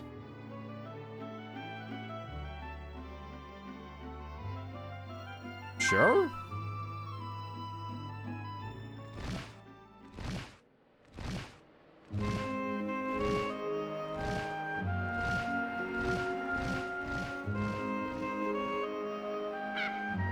I am so confused. I think I'm not supposed to do this right now. Oh my god, don't tell me I need to do this at night.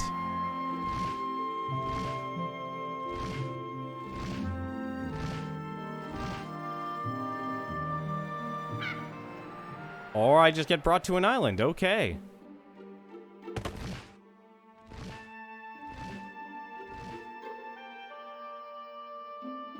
It's the Falcon Kite Bot. Come on, hurry, mouse.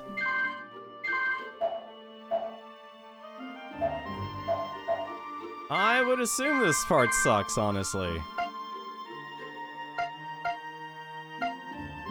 Because I might not be the right level for this. Also, I don't even have a map for this. Please be the map. Power nut.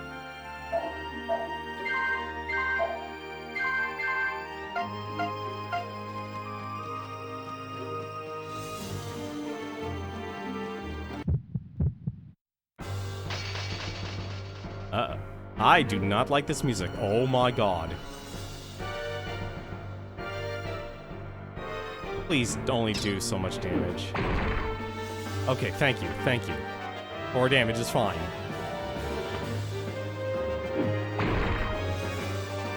I was worried like these guys would do like 900 damage. This game kinda has a bit of an issue in terms of balancing, let's be honest.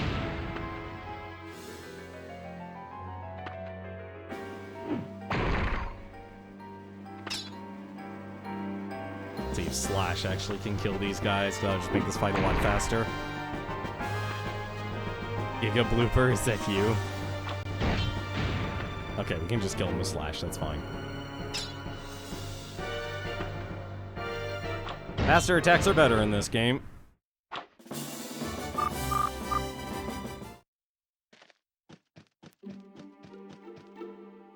Uh-oh. Oh, this area has 2 places? You're kidding me.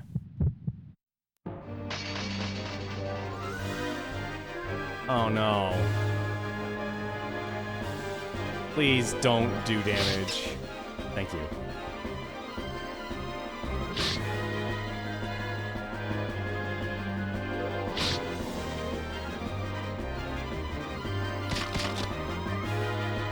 I'm hoping I'm a high enough level for this area. It feels like I am.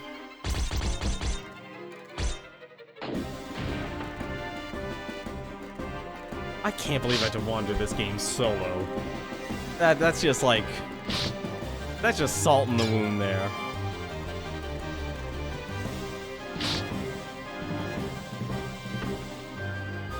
This is just making a map for this place. What? Oh, don't tell me it's a maze. Oh, no.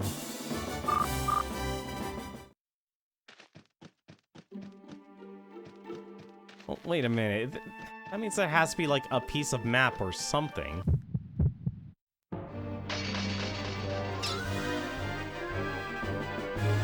There has to be, like, a piece of map or something.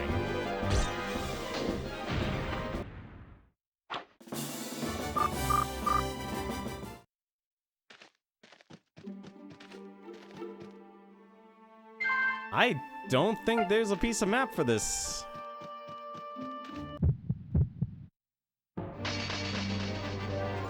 Alright. No piece of map. Gotcha. Fine. We'll work with that.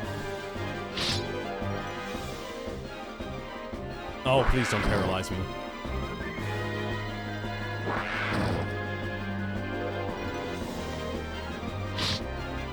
I should have brought more healing items.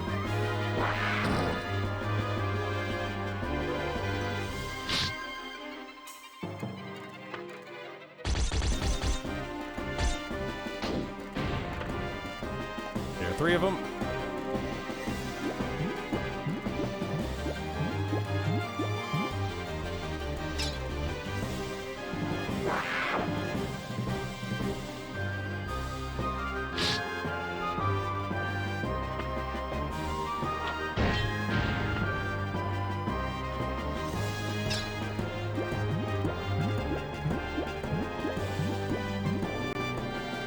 He just wants to show off his dance.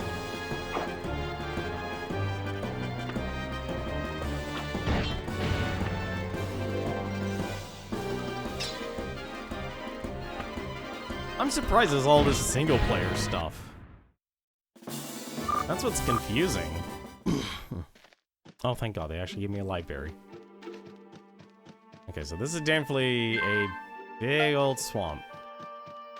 Map. Sandstorm ball.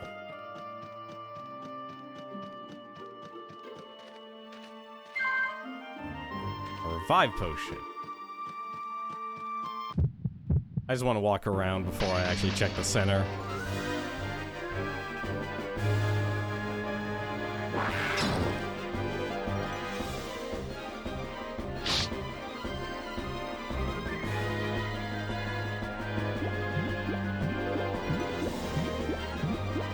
These guys do... Aw, oh, damn it. Come on. Well, hopefully I'll be awake after this. Good.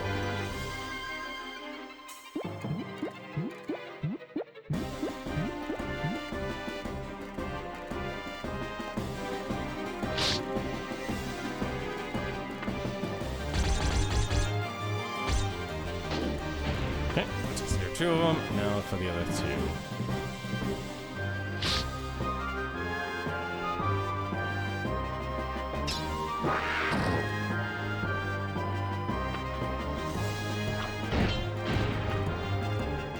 Paralyzing bean paste. My God, miso soup has become sentient.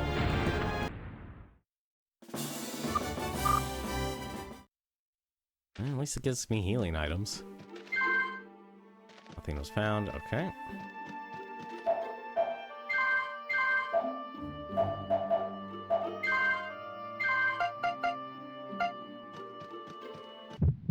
Oh, this is a...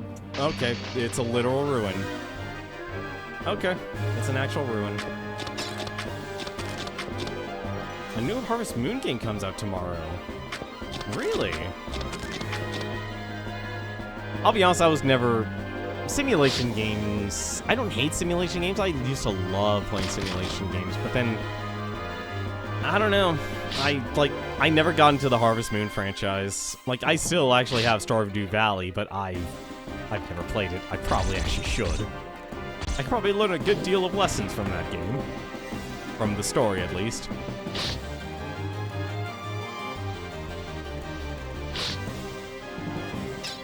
But they just never clicked with me, though, unfortunately.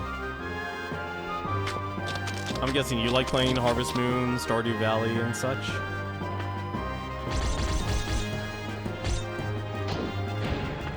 Oh, come on, really?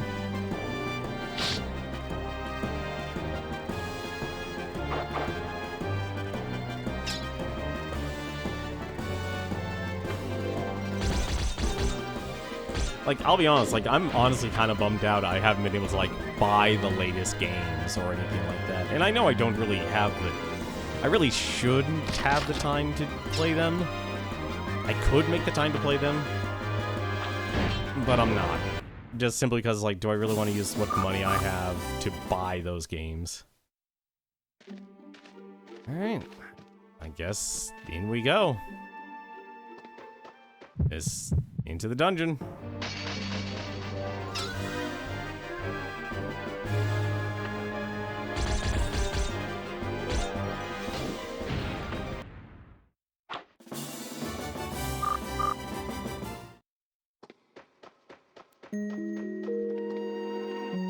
Oh, well that's foreboding. It's a lot of skeletons. Alright. What's this say? Here's a tomb. Mouse has found a switch here. I want to press the switch. Not yet. Or we start messing with switches here. Let's explore this place. I could see why this is annoying, because this is like you're one person having to take on this entire island by yourself, and this combat system's not exactly... I mean, the combat system works. It's an active time battle system, but at the same time, the way you regenerate your active time battle, I wish it wasn't static. Found about Harvest Moon when you were checking on your pre-order. You mean you actually went to a GameStop?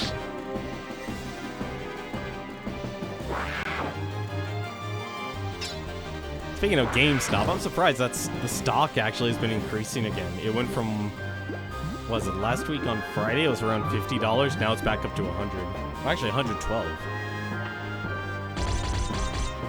Oh, eShop. Do you mainly buy your games from the Switch, or?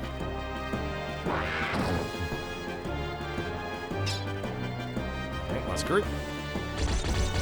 You know, I should have bought. Actually, I should have bought those fog bombs. But I realized, like, at the same time, I know I need as much experience as possible. Oh, this place is huge, isn't it? Yeah, this place is big.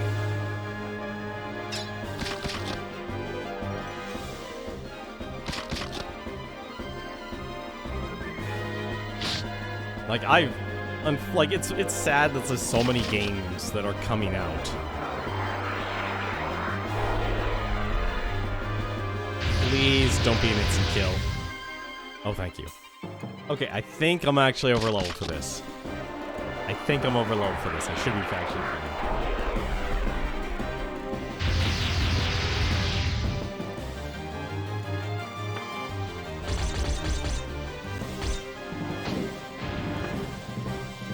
Really? I missed one?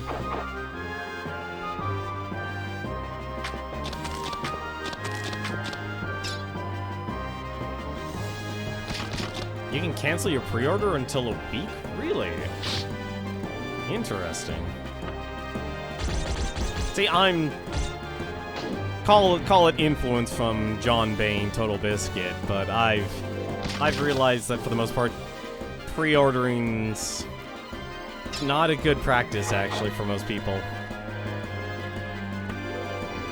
Like, if you have the disposable income, like, say, you know, Proton John, you know, go nuts, but for me, I don't have that disposable income anymore. Like, as crazy it sounds, I wish I would take what money I have and literally actually put it in the stock market.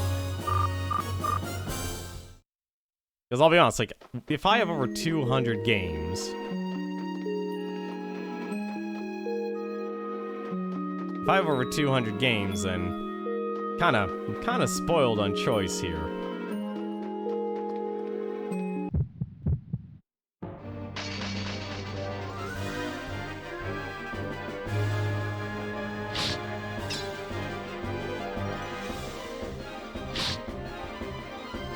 The only downside, I only have until the 5th day to actually go through this. Also, I have all my money with me.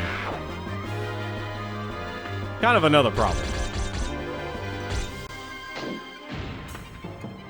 Alright. I was not expecting to actually do this tonight. I wasn't expecting this at all, actually.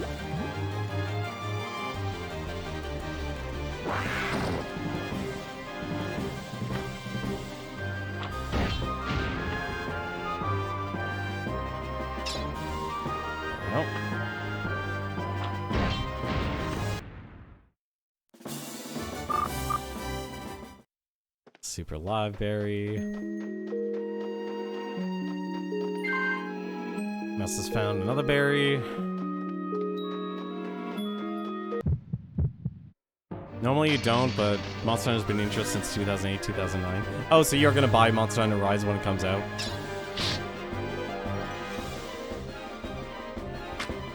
I'm torn on Monster Hunter Rise because I know people that will buy it and play it on day one and such, but at the same time, I now know it's coming out on PC. So it's like, what do I do? What do I do? Do I just wait until the game comes out in 2022 and then I could actually enjoy it at a... Not so much like, oh yeah, it'll be a better frame rate, no doubt in mind, but still. At least I hope it would be after a year of development porting from the Switch to the PC. I would be so mad if literally it's literally a port right down to like a locked frame rate of 30 frames per second. That would be so bad. And the only reason I say that is because I know for a fact there have been plenty of games out there that have tied their frame rate to, or the game speed is actually tied to the frame rate. So I could see Capcom, because other companies have done this, make a game where even in today, like, if you make the game play at a higher frame rate, it will literally, turn out, hey, you're gonna end up with,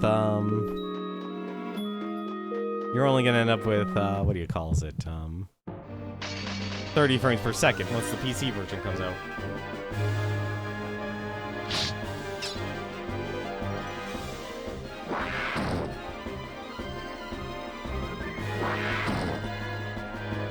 Man, I'm glad I leveled up Charging Strike, at least.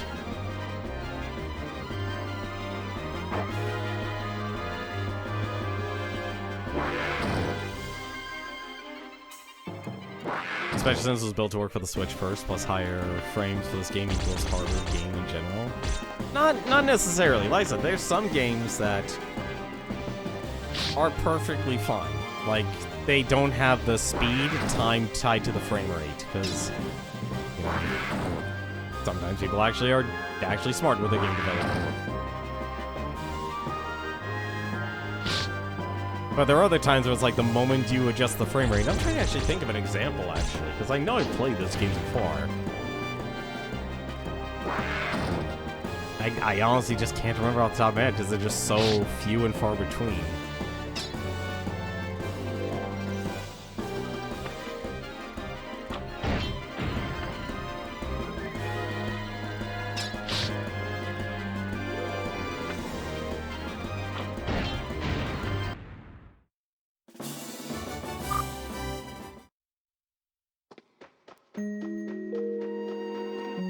God, this place is nothing but treasure. A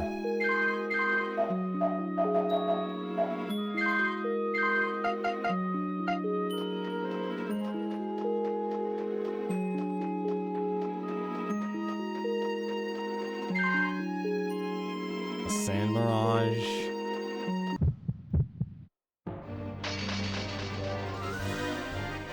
Man, you were not kidding about this place.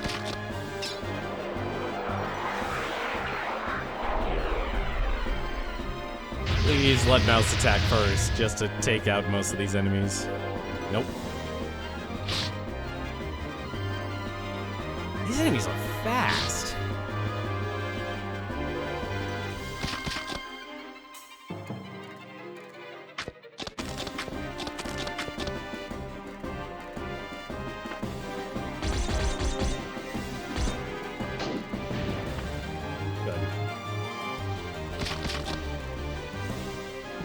See, I figure it links my mind to this game and its real-time combat system. It's like, it's what, 2 action points per enemy is your equalizer. So if you kill a group of 4 enemies and you Charging Strike takes 5, you're basically killing an enemy for free faster. Assuming you can kill things in one hit.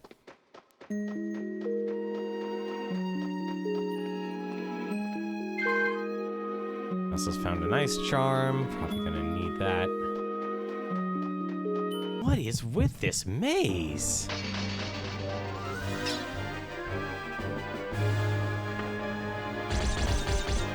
Emulating's a different story.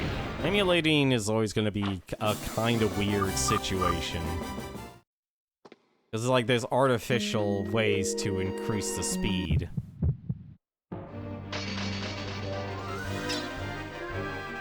But that would be pretty funny. You basically make the monster so fast you can't actually attack.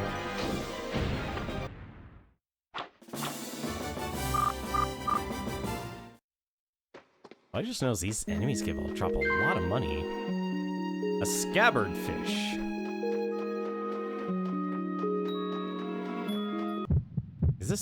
Was this a no, I guess this must have been a dead end then. God, I cannot imagine watching what the older Monster Hunter games look like. I remember watching, was it K-Head? He used to actually, he was like playing Monster Hunter games from the very beginning. Aha! What's this? This is a tomb. Mouse has found a switch here. You know, I'm actually gonna press the switch. And there's a lot of vibration. Let's go to the other side and let's press the other switch. I'm actually trying, like, who were the first monsters in Monster Hunter World? Since we're stuck in this undersea adventure, I should also turn on the clock here. I'm actually surprised I've been navigating this place actually pretty well.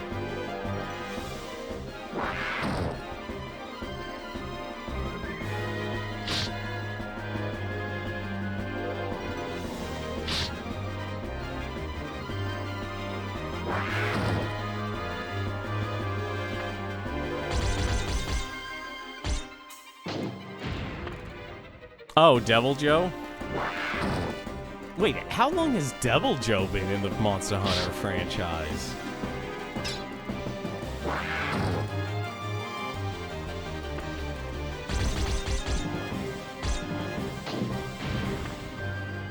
Since Monster Hunter Tri... Okay, so for the Nintendo Wii. God, it actually makes you realize, like... Monster Hunter as a franchise is old, yet at the same time, it's not that old. Like, the more I think about it. Because actually, like, how many games has there actually been? Oh, please don't say I'm lost.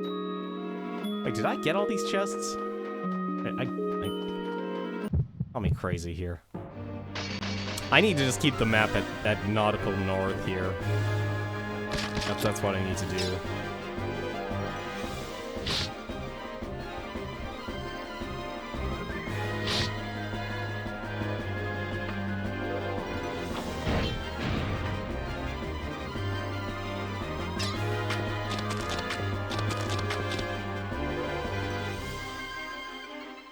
Like, Monster Hunter originally came out on the PlayStation 2. That was the original. And then it had a lot of portables, because the PSP was where Monster Hunter basically got pushed. Who the heck is Tigrex?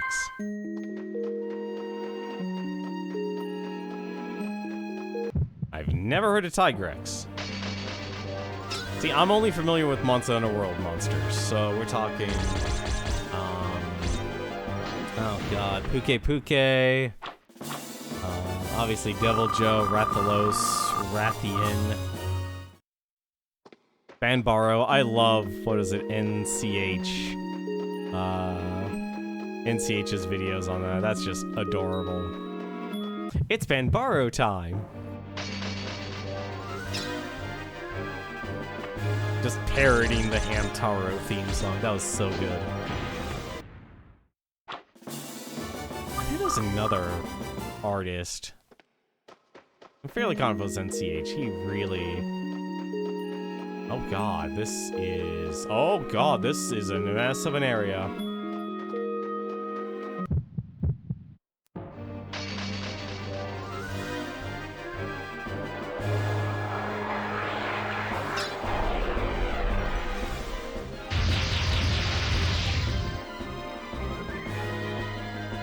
I think who else actually?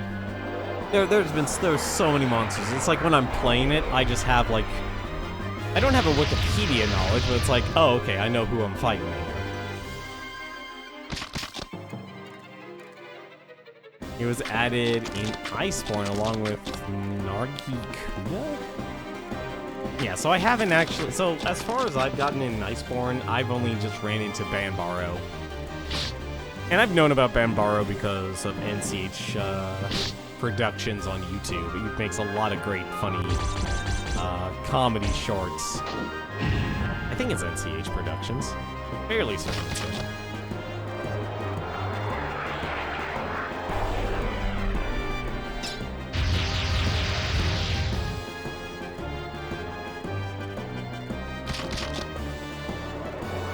How was your... Oh, Monster Hunter Tri was your first Monster Hunter game. So I guess it would be... Let me guess. Let me see. Let me think about this. So Monster Hunter on PS2, then a Monster Hunter game on PSP, then the Monster Hunter game Tri on the Wii. Then it got a re-release on the Wii U. Then you had Monster Hunter World and Generations, I guess. Because Generations was just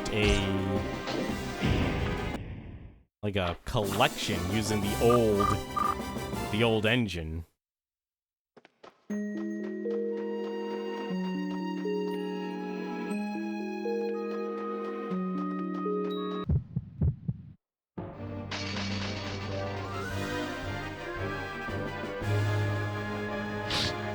This place is massive in size.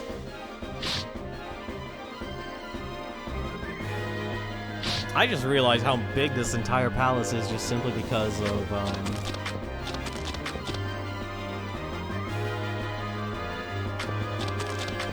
yeah, this place is big.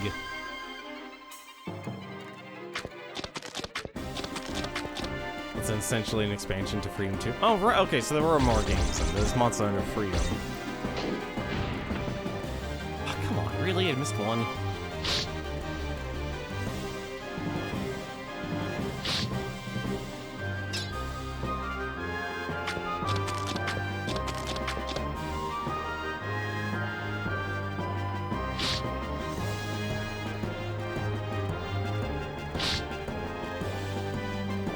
If this doesn't toughen me up for whatever it's down here, I don't know what will.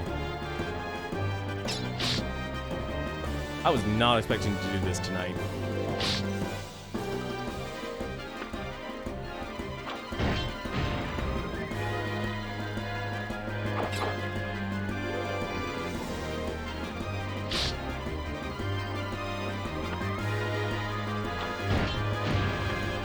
Oh, whatever will at least power...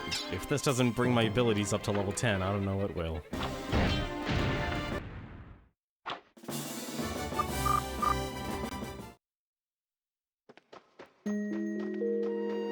Oh? This has found a darkness charm.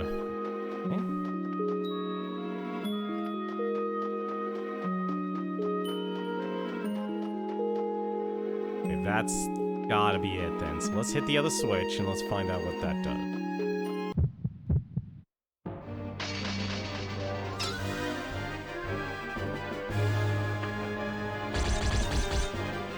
Gygax is an orange and blue wyvern that is relentless at charging you and tends to break its own ribs, roaring when enraged. That sounds painful.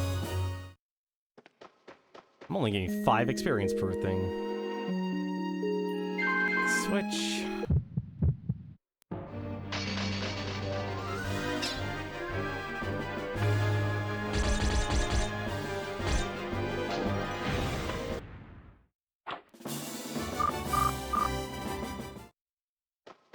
Not get much experience from this place. Alright.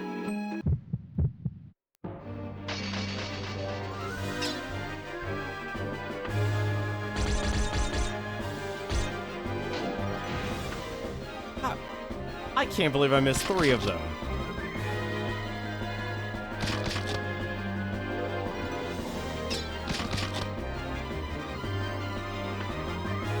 I wonder what the switches are for, though.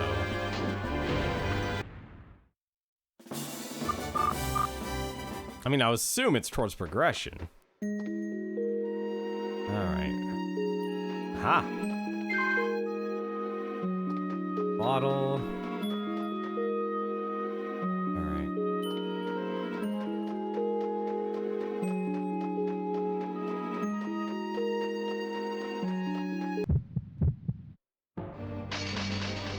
There's so much more to this floor, and I hate it.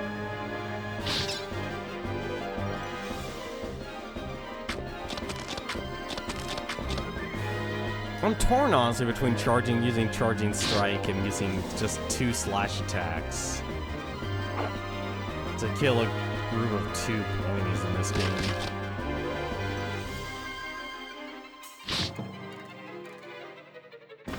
Guess it looks like I won't have to fight any harder enemies, at least.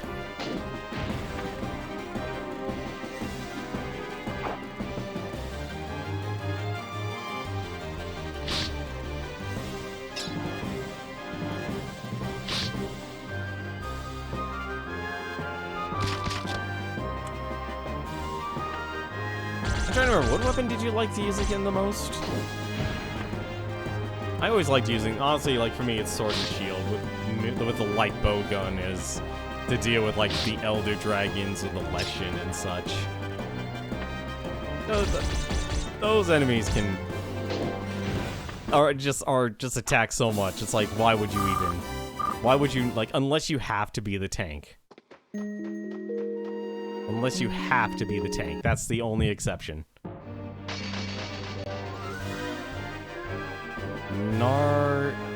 Nargikuga is a sleek black wyvern.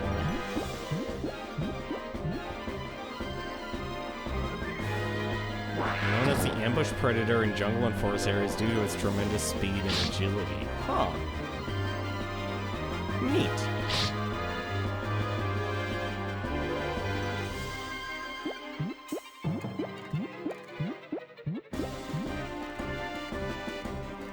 See, it's weird. Like, I bought Iceborne. I know my backloggery says recently I bought Iceborne, but I've had that for maybe like a year, maybe. I probably burned myself. I burned myself out, honestly, playing just the Monster Hunter World itself, because I didn't buy the expansion until I actually finished all of the vanilla content in Monster Hunter World.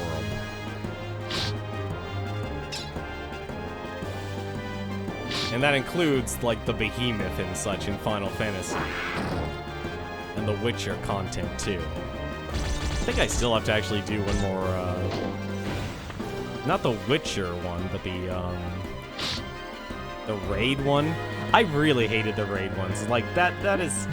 And this is why I actually don't normally play a lot of multiplayer games, because I don't actually have a group of people to actually play those games. So it's like... when you run into like this Final Fantasy 14 crossover or the Witcher crossover, which are cool, honestly. Like, I always found those actually extremely interesting that those exist.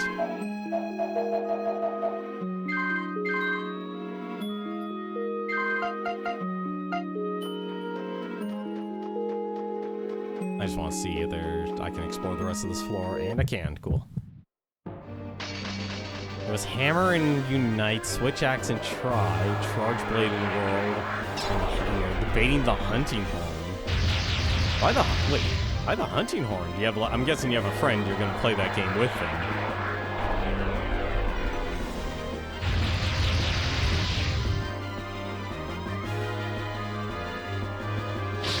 Because isn't like, okay, I'm not gonna say like, oh, isn't that the support weapon? But I mean, it has support capabilities, which lends itself to playing with a friend. Like, that's the reason I went Sword and Shield. Out of everything else, it's like, and yes, I could easily say Joe Cat in his funny videos kind of showed, it's like, you know what, these all have actual specializations and such. Sword and Shield is your jack of all trades. And when you get right down to it, it's like, yeah, you really? Come on, I missed twice. Oh, whatever. But like, being able to basically do pretty much every mechanic that exists in the game with just the Sword and Shield, it's like, yeah, I don't care if this is a beginner weapon. This is like a perfect weapon for a solo player.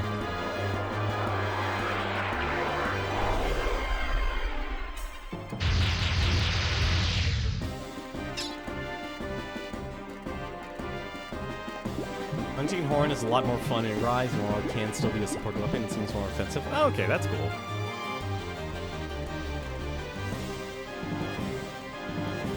I just remember Tom Fox used it, and he was with a group of people, and apparently he was playing with Chill and Chum, I think it was.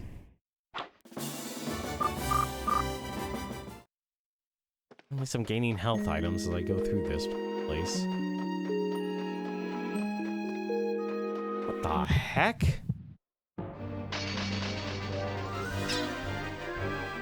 Oh, this is gonna be one of these dungeons.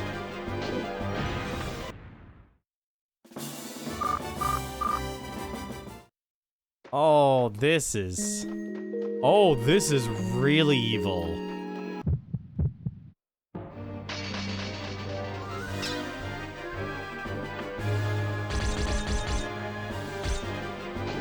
wonder why you said this was a maze.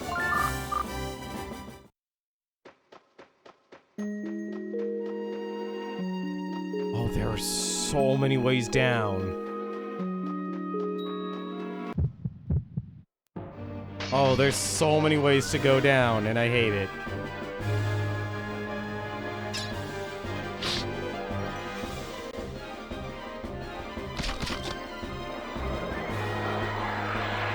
Oh yeah, there was the Insect Glaive. A lot of people apparently like that one. I mean, to be fair, I did actually go and get, what's it, the Final Fantasy 14 crossover, because, like, yeah, I'm a sucker for Dragoons. Great, I've got 3 enemies, all in different areas. Better start the slash attacks.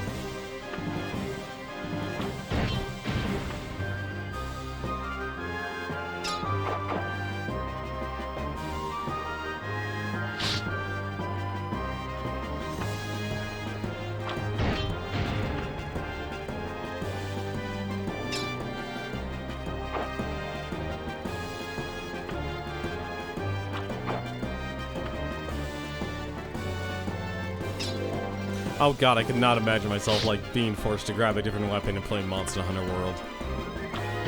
Well, actually, no, I was able to use the Charge Blade. And part of that game is just basically making sure you have, not the right weapons, but you leveled up the weapons. Death Hyoko Egg.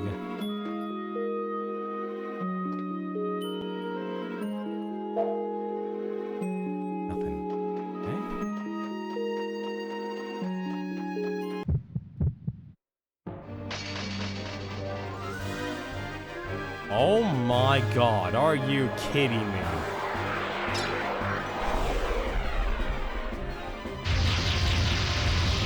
There's so many enemies.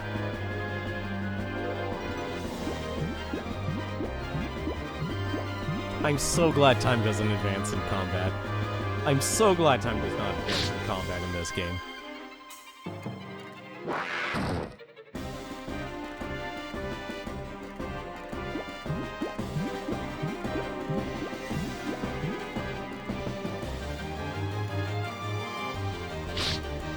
This is really actually ringing home towards Skies of Arcadia.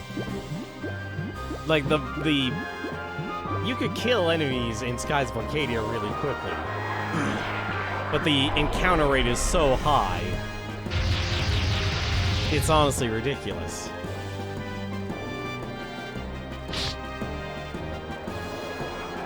Like, I wish I did buy those, I wish I brought fog bombs, but I didn't realize I was walking into a dungeon today. Because this game has not done any actual dungeons or anything until now.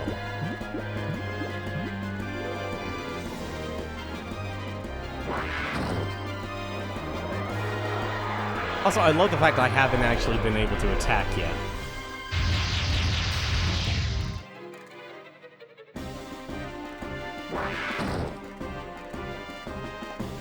This is a time-consuming place.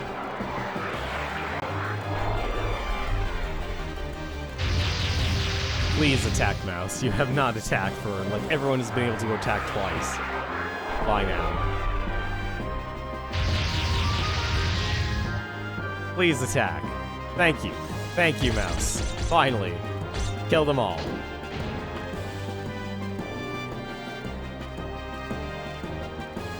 Did the enemy just... The enemy literally just ran. The enemy actually can escape from battle. I never knew about that. Alright. I also found a switch in the treasure box. You know what? Because I'm here, I'm gonna hit it. Because I'm here, I'm going to hit it.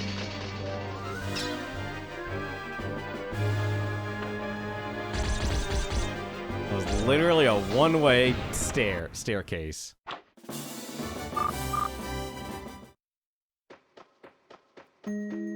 Alright. That... There's gotta be a point where I can just fast enough where I always get center battles, but I know that's not the answer.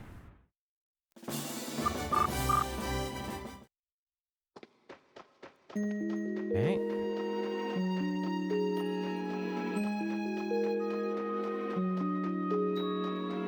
Go down here. Let's see what's in this area. Didn't say it was hard, just annoying. Yeah, I can see that. I can see this just being hard. Or, like, annoying, not hard, I see.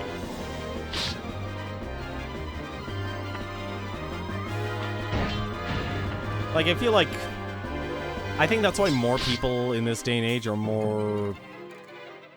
They like being able to... They don't like random encounters anymore. And I feel like... You have to be able to do random encounters right nowadays. Because you either end up with, like, excess like this, or you end up with not enough. And then you don't know what, if you're actually going to be, like, the high enough of a level. Because, like, I feel like the real... Like, you can point to a really good RPG and say, like, if you're smart, you're going to be fine.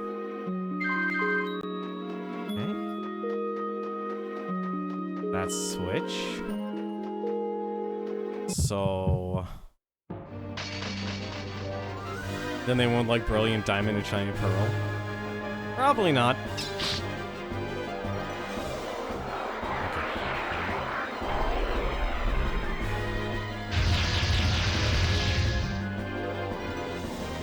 Why is the encounter right? Like, Pokemon is an interesting one. Pokemon is as fundamental as you can get with RPGs. It also kind of reminds me more of, like Dragon Warrior. Obviously a lot easier, because it's a difficulty RPG meant for... The audience is meant for children. So there's an innate... There's an innate focus towards making it easy. Like, it's not a patronizing easy, it's just more of... Hey... Don't expect anything super convoluted or super in-depth.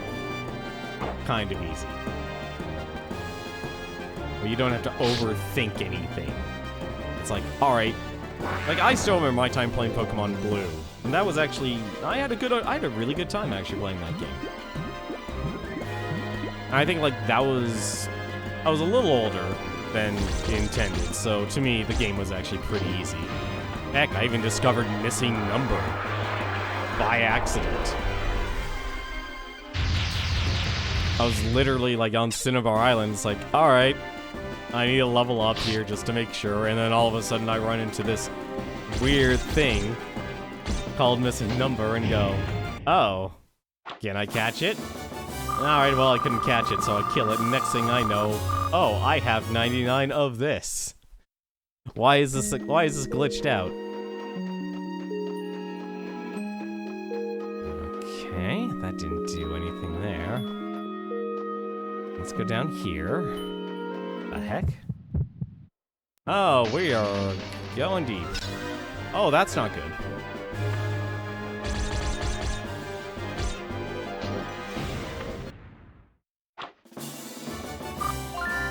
I think I actually did do Master Ball. I got Master Ball 99. Obviously way later, but...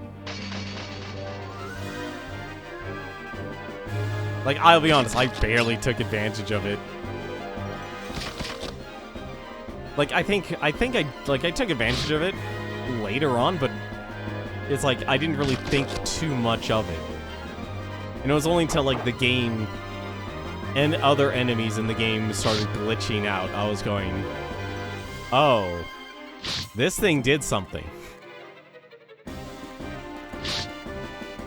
And then I exploited it, once I actually realized what was going on. Because I ran into him a couple of times and didn't think much of it, because I was leveling at Cinnabar Island. But no, my time with, Pokemon Blue was like, that was perfect for me. It was like, to me, it was easy. It was casual, yet at the same time was able to fill that itch of being able to go on an adventure, even if I was quite literally a child. Because the characters were younger than me. It was like, oh, okay, characters are definitely younger than me.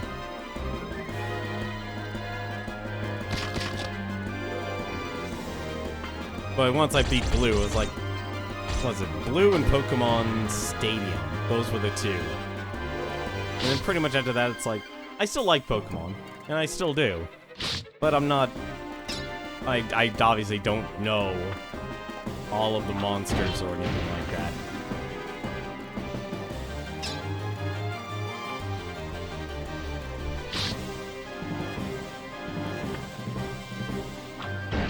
Like now, it's like I look at it and go like, oh man.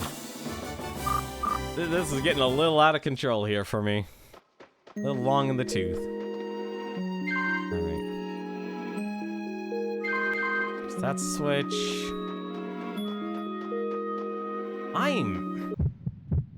There better be a way. That's gotta be the way up. You did Safari? That was a Safari Zone glitch? I never heard of Safari Zone glitch.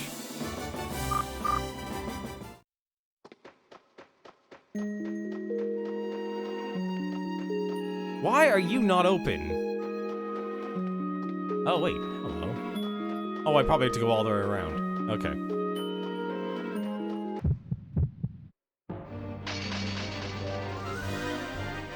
I'm really hoping I don't have to hit those switches in a specific order.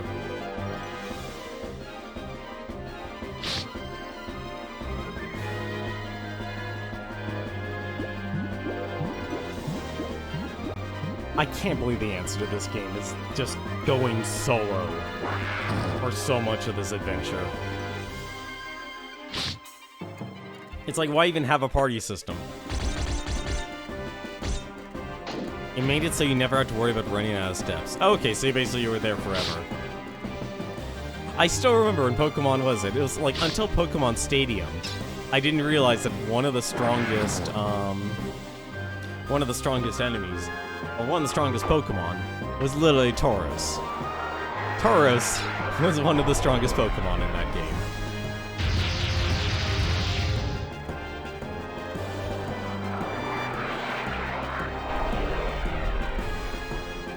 Because it could literally just cast every spell.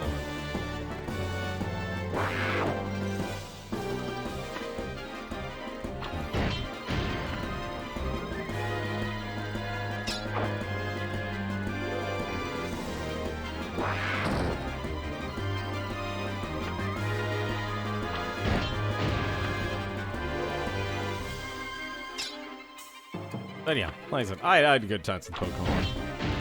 I'm happy where they are and where they stopped. Alright. So, unless this lets me go all the way around...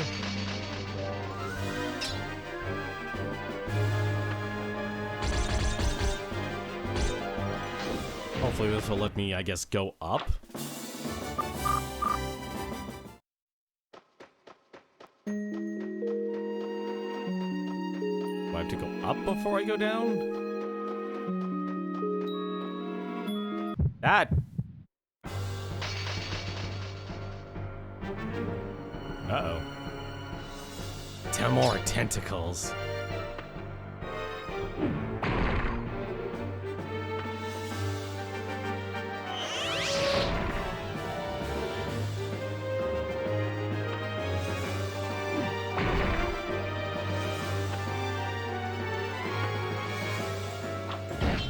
The music in this game was good.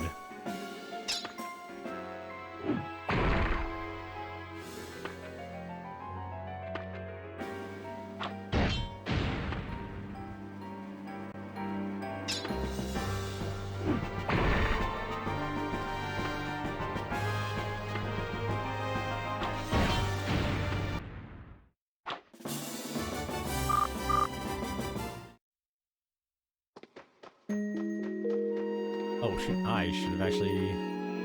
I gotta check my 6 every time. You never know when there's a treasure chest somewhere.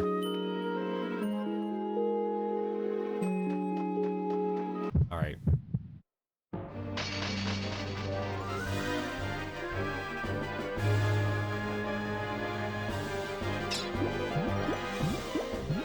Wobbuffet seems like the strongest in Stadium 2. I think the strongest in the Stadium game, at least Stadium 1, I think it was what? It was Gengar. Like, I watched Liam 6 from time to time, and he speed runs Pokemon Stadium. Like, as of late, he pretty much does a lot of Ocarina time randomizers, but I'm trying to remember. I think it was Gengar was one of the strongest?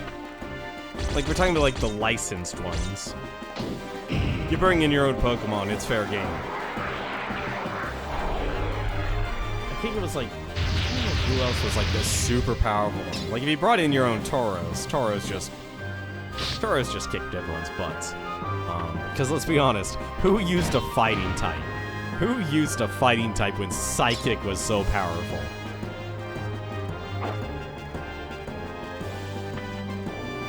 Like, there was only actually one, I think maybe one good Psychic type. I think that was Abracadabra. Or Alakazam, that's what it was. It was Alakazam. Push in treasure box, press the switch. Yeah. Hopefully that actually did what I think it did.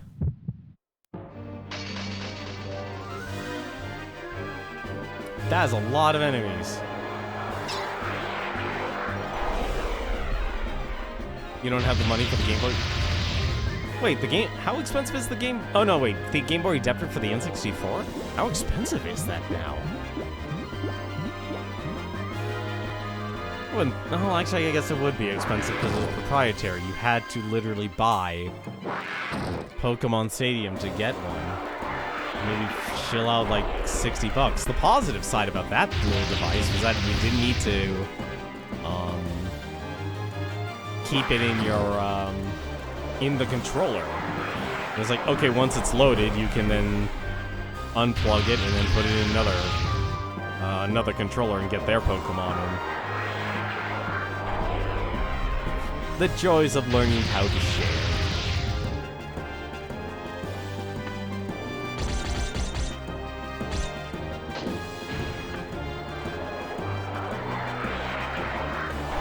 It's gotta be. No, I guess they. Well, no, it's hardware, so I guess they are expensive. Because I could easily see a lot of kids breaking those things. They were just not really traded all that much, actually, when they worked at a game store. Now that I think about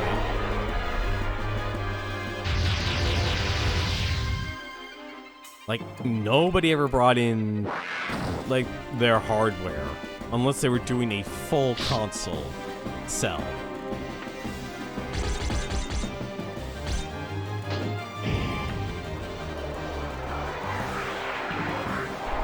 Oh yeah, Stadium 1 lets you do the same thing with the adapter. It just emulated the Super Game Boy software. Which was really inventive, honestly, for the time. Like, it's really interesting. Like, Nintendo really did think of a lot of things, actually.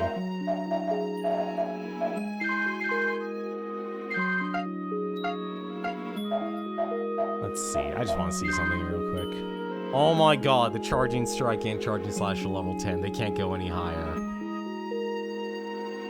They're maxed out. They're maxed out.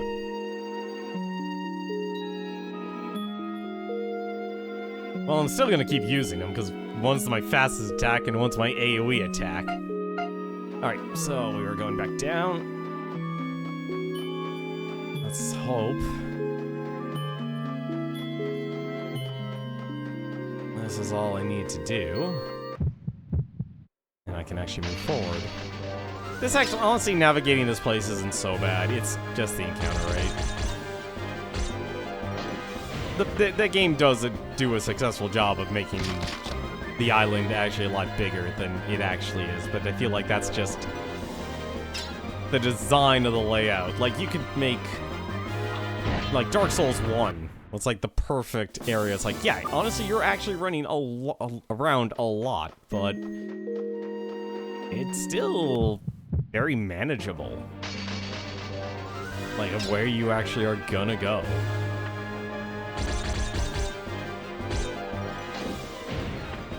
I don't think they've ever... I think, like, once they finally realized... Well, they sorted it with the other Dark Souls games, but at the same time, they kind of didn't. Oh, that ain't good. Oh, come on. Really?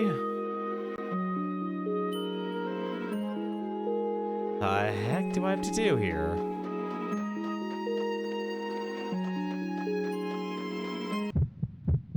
Oh, don't tell me I have to... Oh, don't tell me there's a right order with this. Oh, don't tell me there's actually a right order for this whole thing.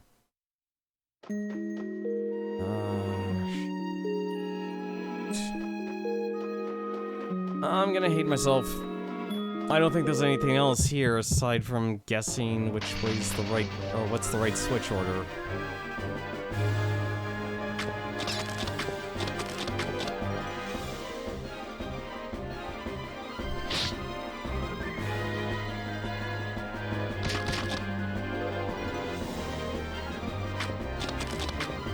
You remember the lag of the poison swamp? I'm guessing you're talking about Pokemon there. I think it was gold, silver afterwards?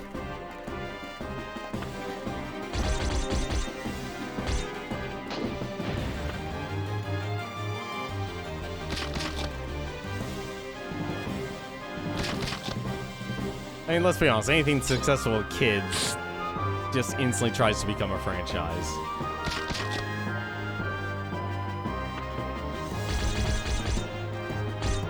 Oh, Dark Souls 1. Oh, Blighttown. It's Blighttown.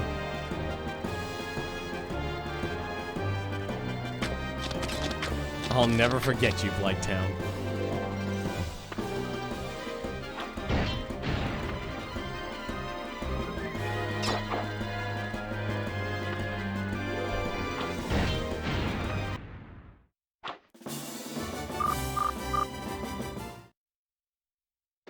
Alright. Really hoping there actually isn't a right order to these switches. Okay. All the switches have been pressed then, so I don't have to worry about that. So there's another... There's something else I'm missing.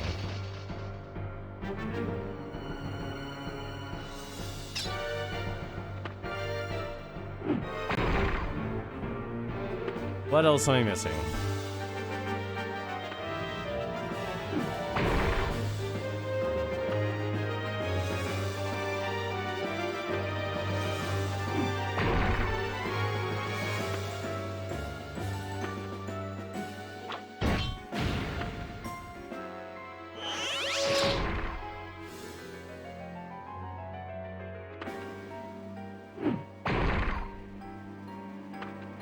You actually beat all 3 Dark Souls games.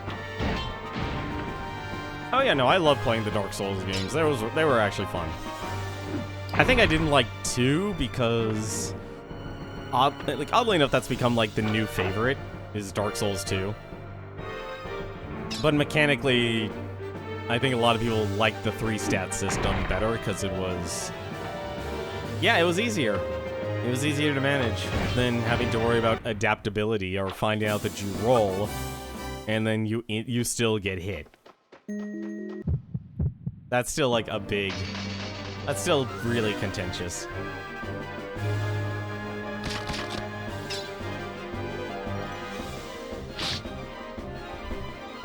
You couldn't get parrying door. Parrying is...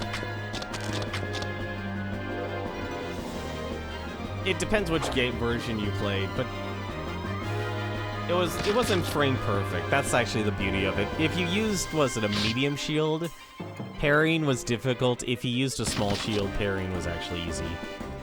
They actually made it so the risk reward, and not to mention there were a lot of attacks in that franchise that was like you couldn't even parry it. So you kind of were doing literally a hit and miss half of the time. It's like, all right, well, did I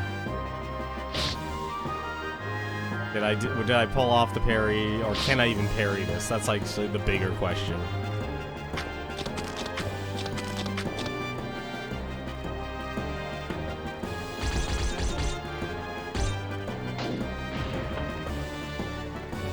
But like each of the Dark Souls games for me, I always just simply were like, play through it once and you're done.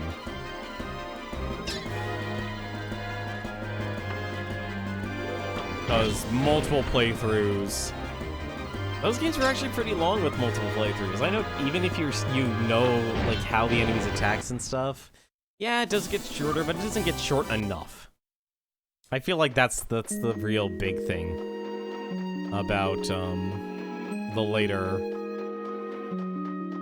Oh crap! Where the? About the going through the Dark Souls games. The encounter rate for this game is too damn high. I'm tired of fighting this miso. The miso. So angry at me. I could never parry the final boss. I was never able to do that. I probably could do it now, but back when I was playing the game, I did the worst build. I think I realized something. When the moment there's like a stat system, and I don't understand it, I will spec in the worst way possible. I feel like part of it is, like, I always felt that, because I played, was it Demon Souls? And it, yeah, weapon choice does matter if you really want to actually do damage. But I was having too much fun playing a Wanderer and just using a shield and falchion when, let's be honest, in the Dark Souls games, just find yourself the biggest two-hander you could use and just use that. Just do that. You made the game so much easier for yourself. Because I remember Juker literally, like, absolutely annihilating the Dark Souls games when he played through it. And all he really did was like, oh, just find yourself the biggest two-hander. Alright, just use that.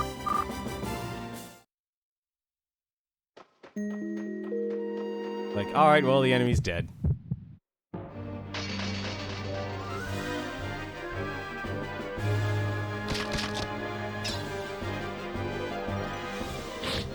You wouldn't have all the spells. Oh god, that sounds horrible.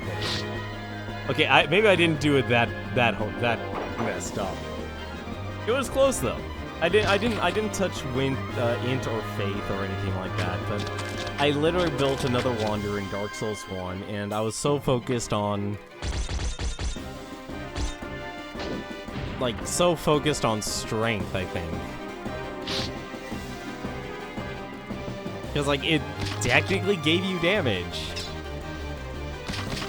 Just obviously not enough, actually, once I realized my mistake. So I was like, well, crap, I don't have any health, I can't take a hit. If I use, was it Havel's ring, then I could actually carry Havel's gear. And that's pretty much how I actually beat the enemy. Come on. Who's that?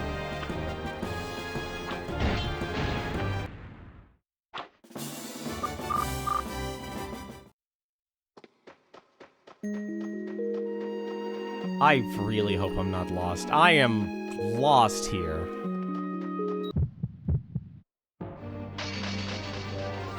I'm lost. This is horrible. I could have sworn there was a way back up.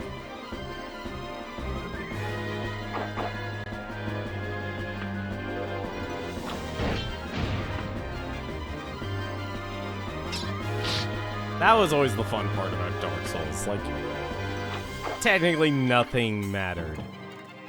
As long as you had enough stats, or you sharpened the weapon, it didn't matter what you were using.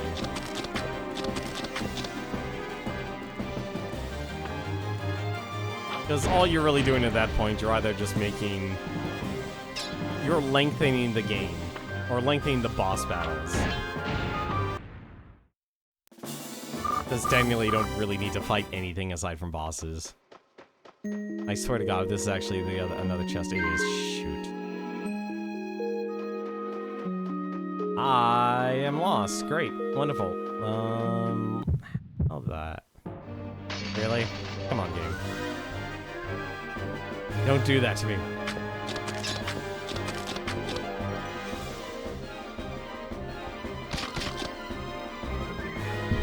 Ow!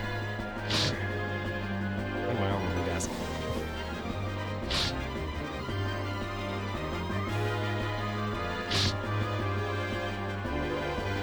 I remember, like, once I beat, was it? Yeah, Dark Souls 2, was it? When Otto gifted me that game. I did a Little Mac build, and pretty much came to that point. It's like, you know what? If I'm gonna play Dark Souls, I might as well just do themes. I always had fun with that. I always had fun doing themes. That's literally what made the game interesting for me.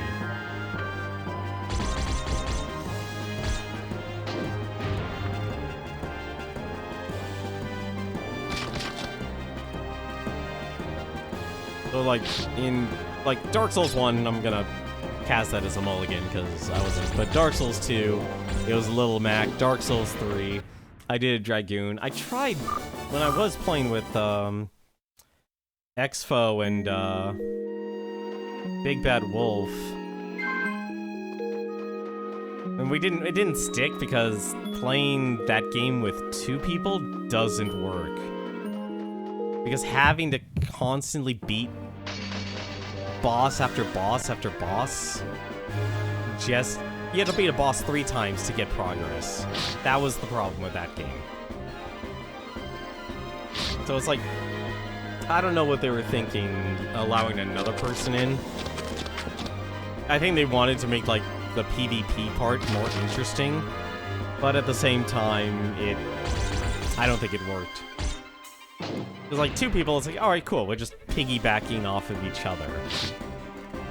And that's, you know, that's fine. You can go through them quick enough with 2 people. It's when you have to go through the boss 3 times, that's too many.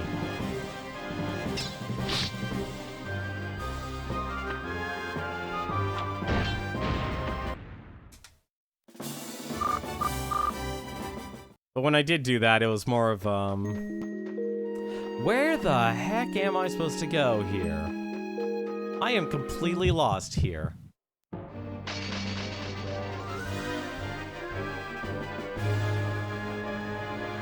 I am honestly and truly lost here.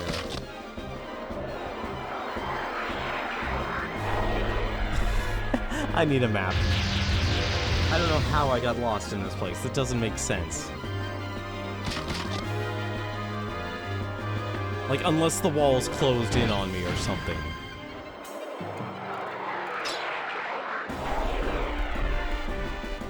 Or I missed a staircase down that I'm supposed to go back down to. But I feel like the answer is actually going back up.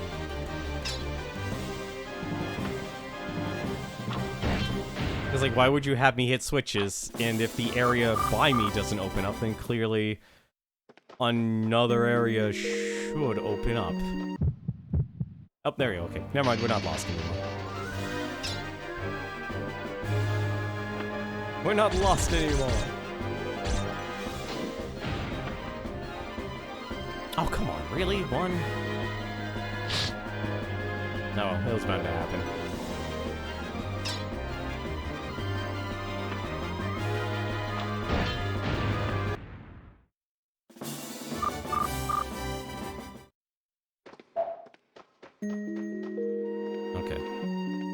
Hopefully actually be something.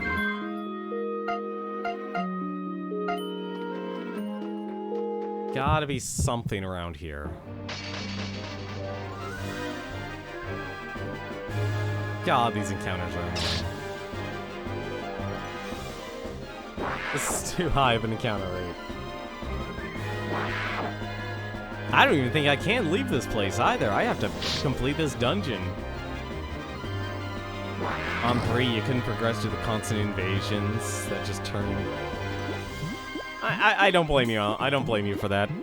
I'll be honest. I barely had invasions when I played Dark Souls 3, and I got that game when it was new. That was one of the few times I actually got a game when it was new, and that was Dark Souls. Or Dark Souls 3. Barely had anyone invade me.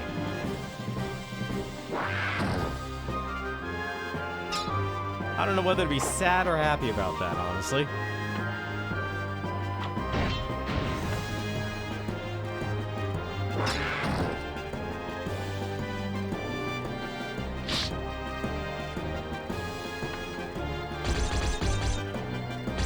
It wouldn't just be one person, it would be 2 or more people at a time.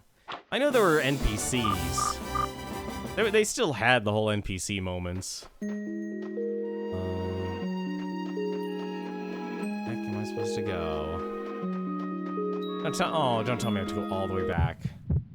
I probably have to go all the way back, don't I?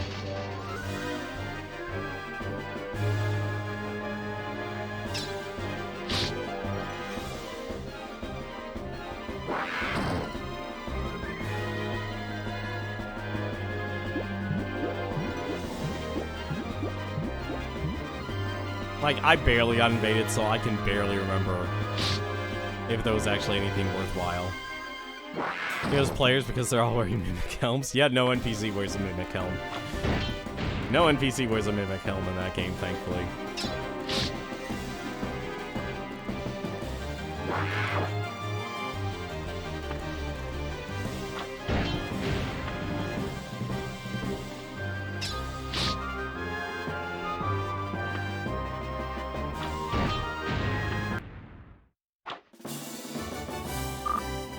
I'm gonna lose all of that money. I'm gonna be so sad. Alright, so...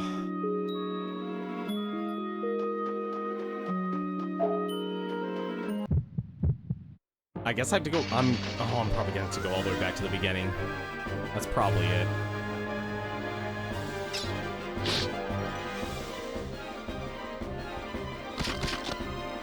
I probably have to go all the way back to the beginning and then go around.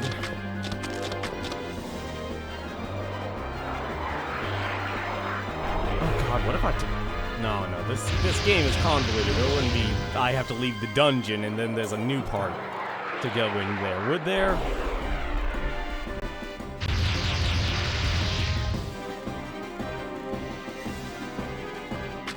It could be that way.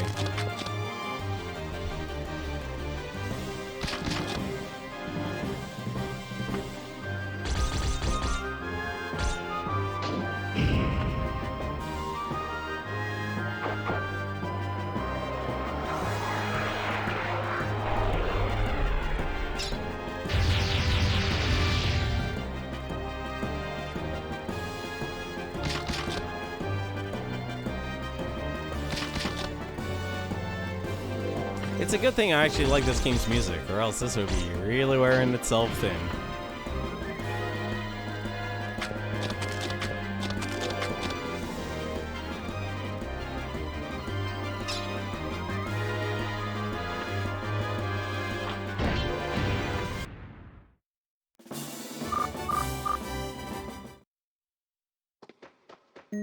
Alright.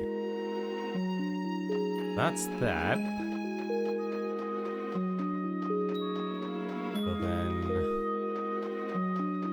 The dungeon was...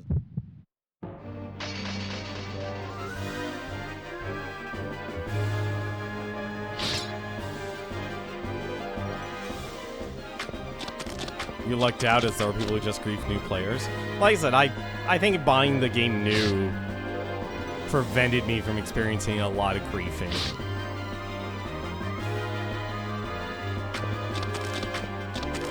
Like, because when you bought the game new, I think so many people were just focused on beating the game. Because I'll be honest, like, one of the parts I actually wasn't a huge fan of in the game was... I've never been a fan of this with Dark Souls. There's always been the religions in the game. Like, they're an interesting concept, but I hated the fact that a lot of it was tied to PvP. And you had to pretty much invade other players. And honestly, combat in that game is okay in terms of PvP. It works, it was functional, but never anything that really... Like, too much dodge rolling. It was all dodge rolling. Everyone was just dodge rolling. Left, right, and center.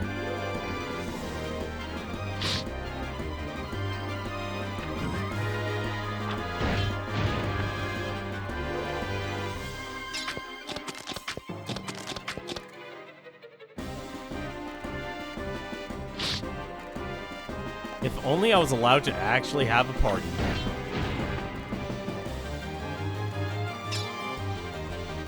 I'm still so sad. Like, that's the answer. It's like, oh, you need to have a party.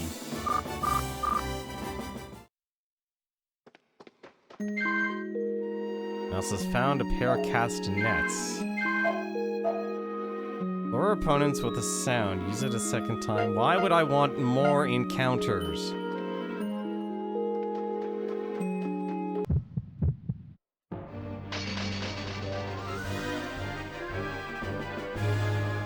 Why would I want more enemy encounters?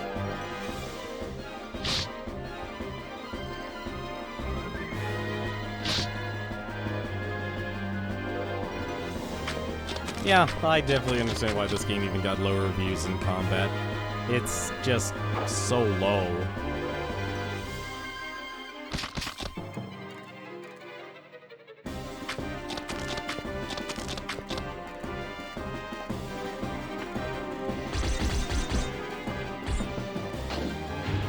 Like, I think the system of the whole sectors and stuff, it works when you actually have an entire party. But when you're by yourself, it just doesn't work. It was the goofy invaders that didn't really do their job to kill you, instead just goof around. Oh god, that's right, you wouldn't be able to just make any progression either. You were literally stuck until they were done having their fun.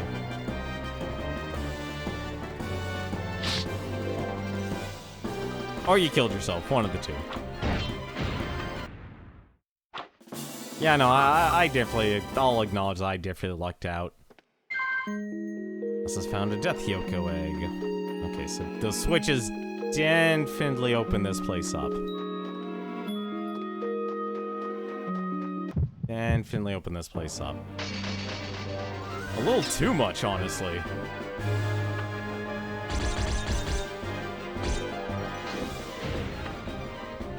Really? There's two of them? How are you guys so with high evasion?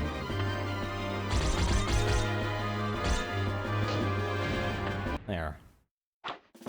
Like, you only give me like 5 experience. Okay, 10 experience. You're worth double the amount.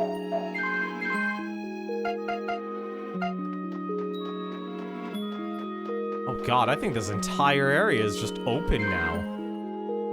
This is fun. Oh my god, this is my worst nightmare. This entire dungeon is actually opened up.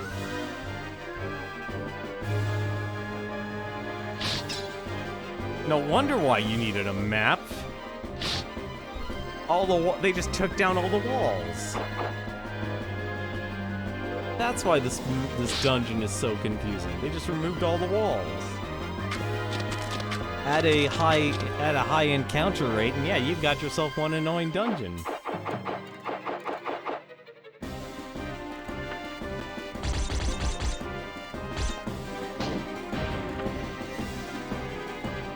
I think the one thing I did like about the whole invasion system, you had the ones that were basically like, flip a coin, either they need to help you or harm you.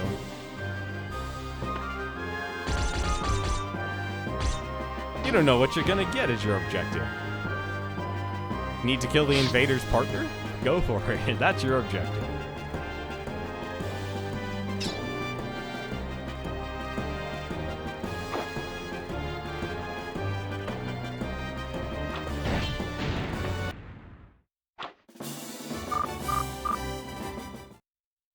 Okay. So... this is a problem.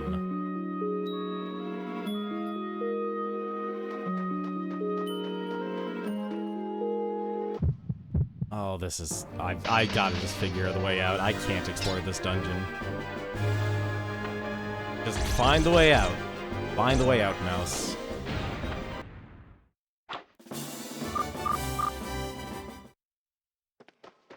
Let's not worry about Kyoko eggs. Dear God Almighty, they opened up this entire thing. I hate it.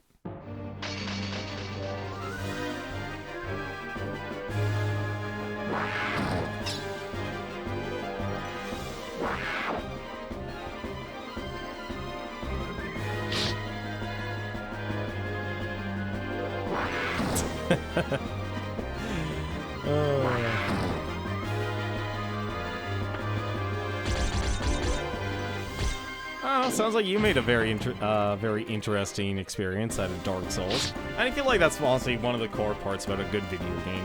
It creates an interesting and memorable experience. Whether it was for bad or for good, well, that's a whole different story, but still. Well, that sleep's not gonna last long. Oh, maybe it will. Yep, it will. Please attack, mouse, please.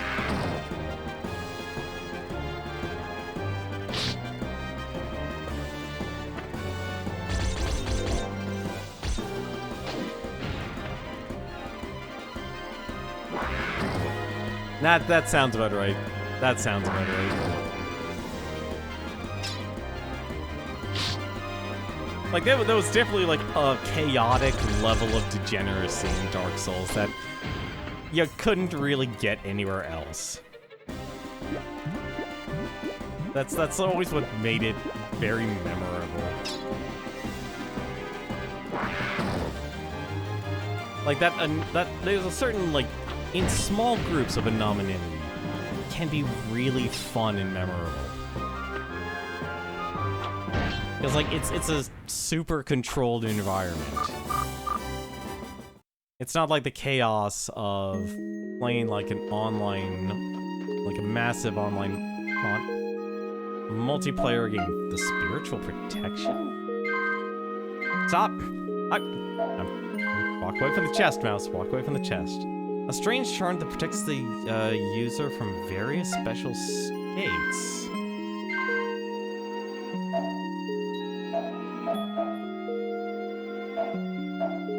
Well, he doesn't really attack with oh, wait, no, that's right,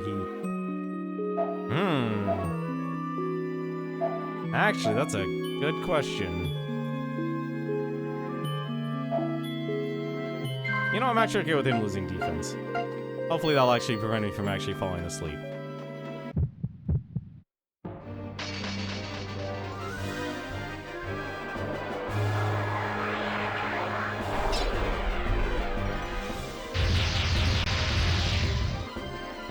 You also did have Shrek attack you in the swamp. Okay, that was definitely the other thing Dark Souls had. That created character. I always play my games straight. I'm a straight arrows through and through, but man oh man, can I... As a voyeur, I always appreciated the insanity of the character creation process. Like, I always have this love-hate relationship with people who can do, like, a Mystery Science Theater 3000, but it's a fine line between people who are... You know they're doing it out of, like, satire and mockery, so they're being really sassy and intelligent with it, versus those who are... They bought the game, they hate it, but they're doing it because they don't want other people to have a good time. And it's like, it just makes everyone just look bad. It's that sort of level.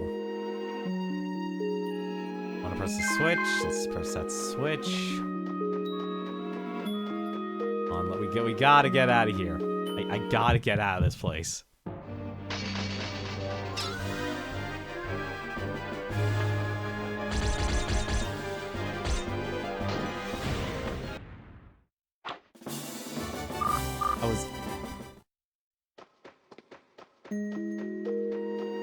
There are different levels of inspiration here.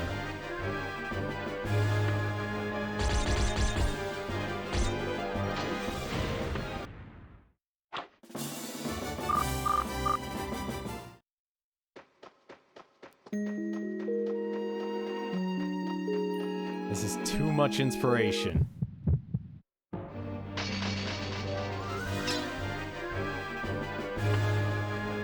Good, just keep being in the center, please. Anytime I'm outside, I'm in the center. It's a problem.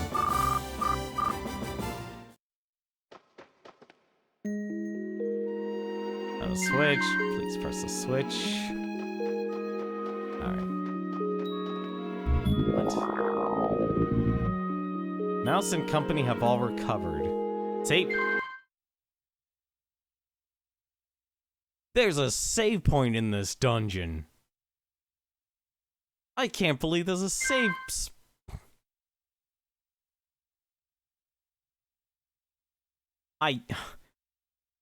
Why? I love how the text also says, and party have recovered. How am I supposed to actually bring an entire platoon with me here when there's only meant to be a party of one? I feel like this game definitely... This game deserved the negative reviews. Because, man, there's clearly a difference here between the writing and the game design. That, if anything, is actually the big thing. That's the big separation here. I'm actually glad this save point because that means we won't be losing our money. At least we won't be losing our money. I don't care if there's any good loot in here. This game is not a very loot-based game, and I should remember that. This game is more about the story than anything else, and the levels are the only other thing that matters.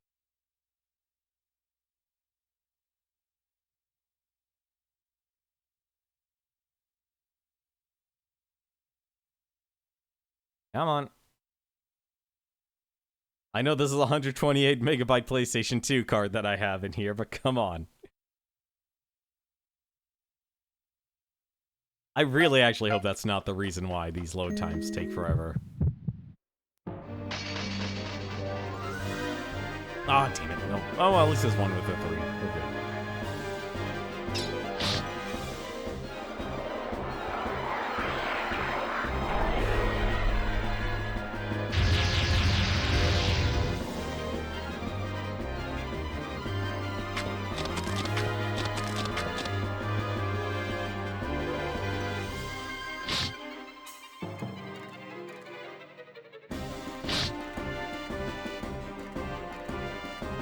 You know, I kind of expect this amount of encounters if I was playing like a Chocobo's Dungeon game. Or is your dreams? But at least you'd actually be able to see them on the map.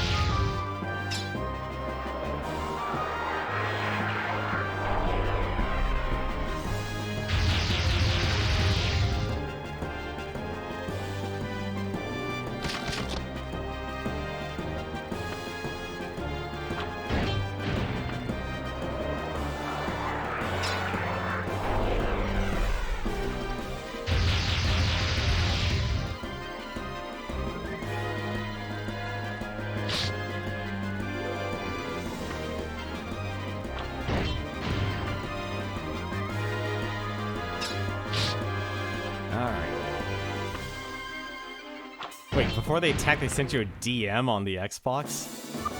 Oh god, that's right. People could actually send messages over that system.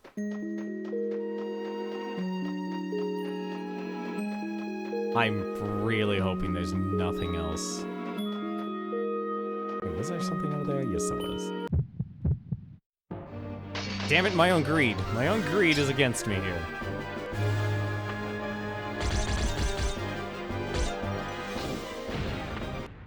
Alright.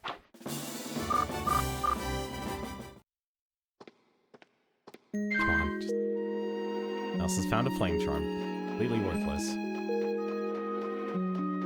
Please be the end of this dungeon. A Gigamin. Okay, that's just an item increases your attack power. This for the battle. I think we're near the end. I really hope. You know what? Oh my god, the worst thing is we're probably gonna have to walk away out. We're gonna have to walk away out, I bet. Man, that's a good sign. Double stairs down. What the heck happened to the floor?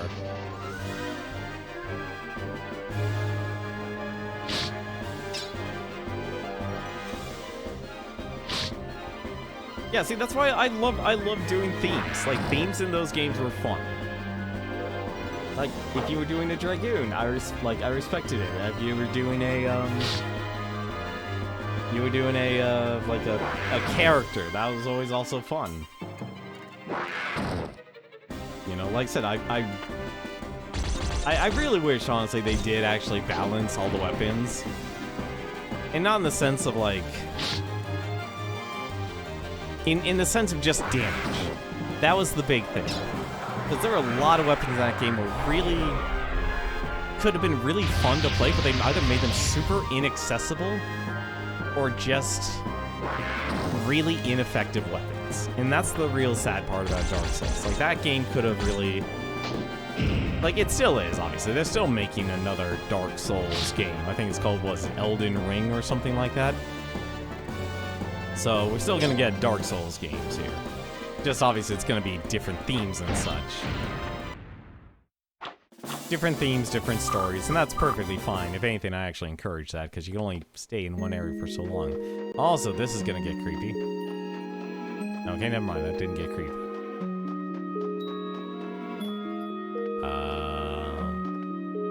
Aha! I think we found our way up. We gotta go way up, then we go down, then we go up again.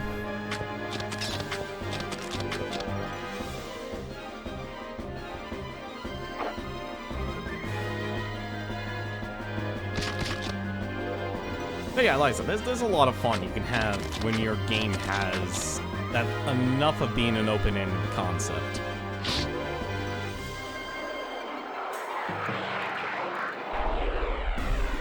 And there's only like a certain level of how serious do you actually want the game to be.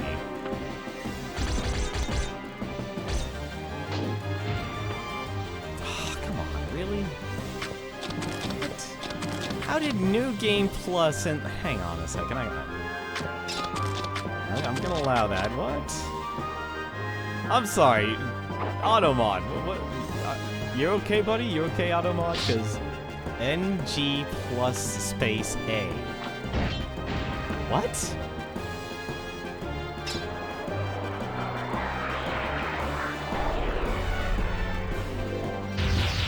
Automod, are you gonna actually then simply ask me the question, is LGB2 plus a sandwich?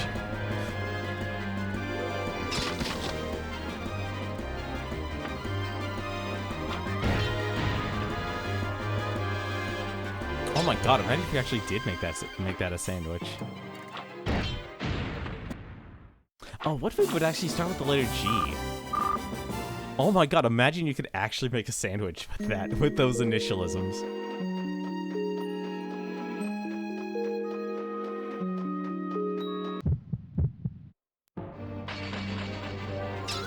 It would be like the BLT. Except with different condiments. Ah, I missed one, darn. I wouldn't worry about it. So whenever I allow something, and this is how AutoMod works, the way AutoMod works, it's a collective. It's a collective, but also it's a whitelist. So, not only it has a whitelist for you, the individual user, or the individual streamer, I should say, but it also has a, but it also bases its decisions based on, the feedback. So, chances are someone, whether inadvertently or not, probably had someone get, they either banned their message or they blocked their message, that AutoMod thought, hey, collectively, that combination there probably means something that we should just block, website-wide. That's all that means. So now NG plus space A is on my whitelist. So, that's a thing. Like I said, I find it interesting, at least from a business perspective, how things are run and managed.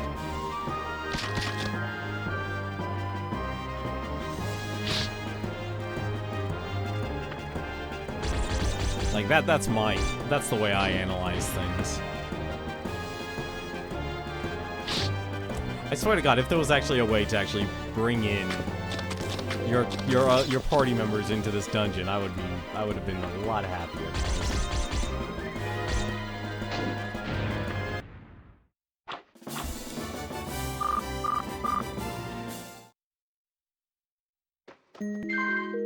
And a Rapendia? Oh, okay, that's the combat one.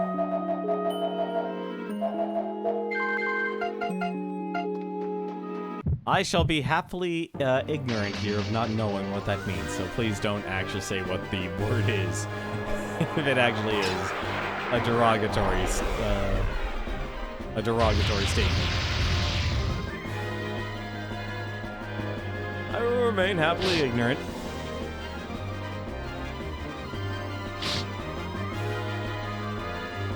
But yeah, I'm trying to make my new routine, like, write like an article a day for like working on this OBS guide, and I really actually got to expand it. I feel like here's one bad habit about myself, actually. I will always have a bunch of ideas of what I should actually write about, but I won't let myself do it until I complete something else. So it becomes like a backlog, and the worst part about, you know, any backlog, you ask a person, well, you never get to it. And so you just end up never creating something. Like, I don't want to publish this OBS Design Fundamentals series until I actually have it complete.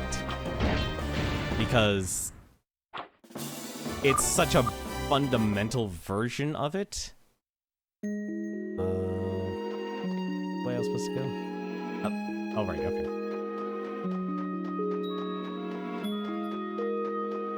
Go, and we finally made our way up. It's such a fundamental version of it that, if I publish just like one article, it's not gonna get any traction. And nor should I actually just like publish the entire thing at once.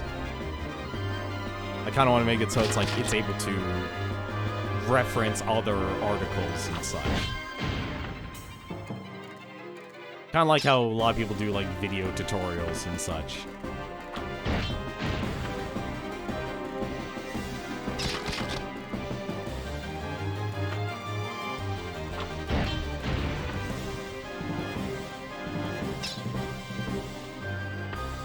But yeah, that's kind of one down. Like, that's honestly, like, one of my big character flaws, honestly. I don't even get attached to it, too. That's the weird part. You have a chest. Okay. I've literally been in this dungeon for almost a day now.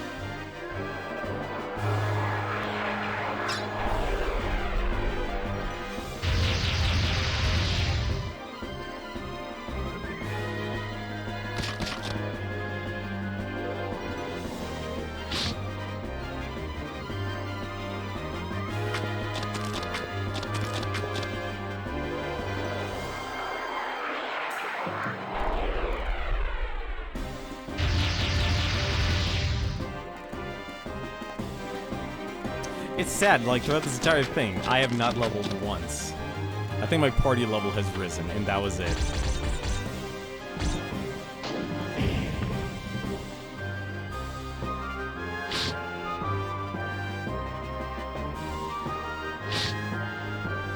Someone forgot the I in team.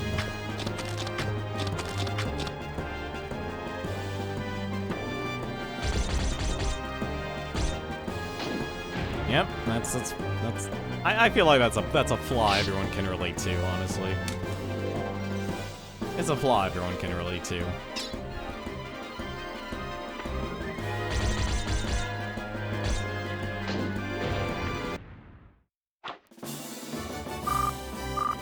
I think my only other problem is basically I don't want to publish things like out of order.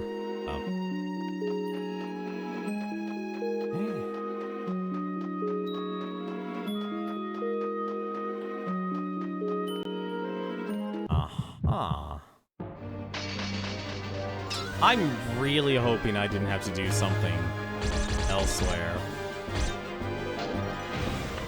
I would be very upset if I had to do something elsewhere.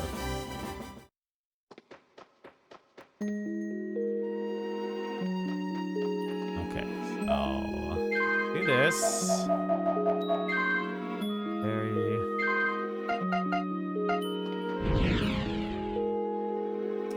All right. Teleporter.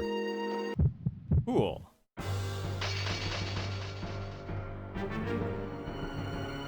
I feel like everyone should actually give them, like, here's the thing, your hobbies should be your projects. Like, if you really think about, like, what you actually want to do for a career, and you know what you want to do out of a career, it really does come down to publishing the content or the tutorial on how to do the project. Or to do the job that you want to do. Like, everyone actually, like, I think that's honestly one of my big things is, like, what have I been lacking? I need an actual hard skill set. I need a trade skill. And I think, if anything, probably most of America does. But the problem is, of course, is the actual investment. 200 gold. Really? 200 gold in this area? People like Berry. I am taking a guess, and I'm not looking back. This dungeon is too long, and this area has too many tentacles.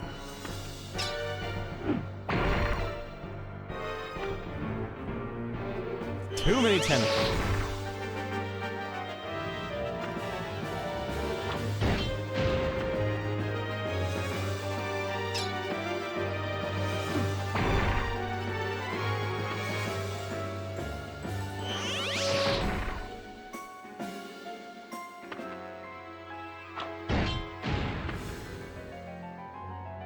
This is so Dreamcast RPG.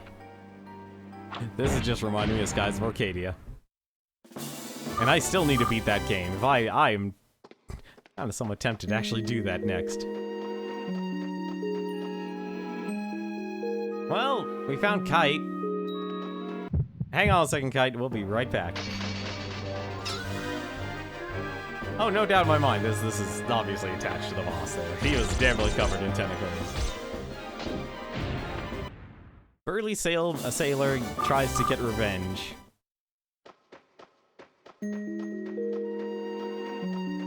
I just want to see something. Hello. Just found the holy amulet. Amulet infused with power protects against holy attacks when equipped.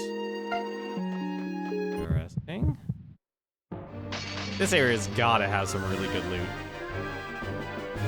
This area has to have that clearly is a really good loot item right there. Believe it or not, there is an equipment system in this game. We must find the Holy Grail. Just watch out for rabbits. God, Monty Python and the Holy Grail, that was a good movie. That was a good movie.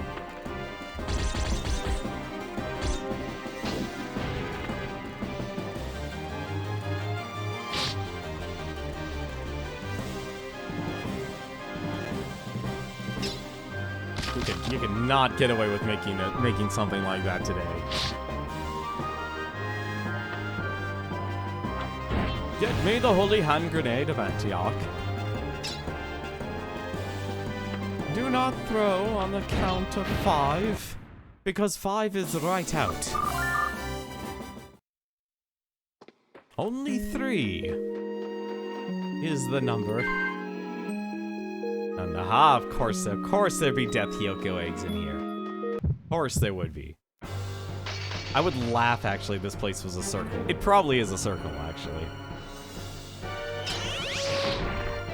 This area is probably a circle.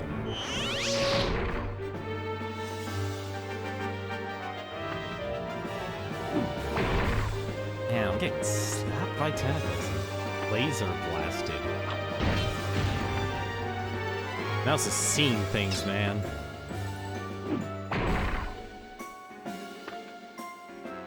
Would you like to stay at Castle Anthrax?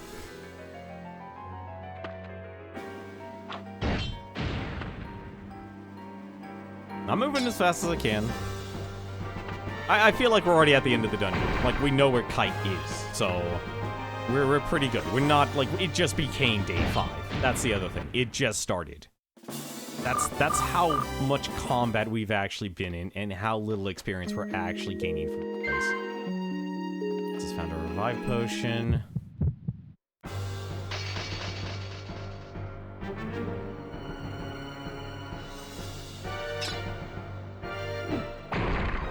So we're fine on time, thankfully.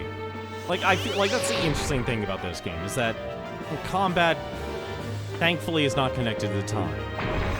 And that's a positive and a negative. It's a positive because, obviously, yeah, I'll be honest, like, time kind of goes fast in this game if you really actually just kind of wait around and you don't get into combat, because combat's the real filler of this game. This is the stuffing. The combat in this game is actually the stuffing. Like, this really could have just been a pure adventure game. Like, where you just basically band the town together. No, I've been keeping track of that. I do not want to do... I don't want to lose all that money. I don't want to lose Kite. I don't want to lose all this money. Okay, I think this actually does... Yeah, okay. This actually does go in one big circle. Okay, that's good to know. At least it goes in one circle.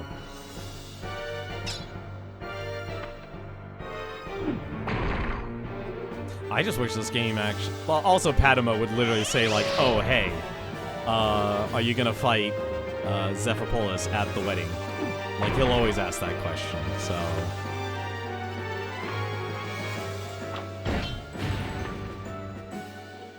Like I said, I feel like this game was damnably ambitious for its time, and because it was...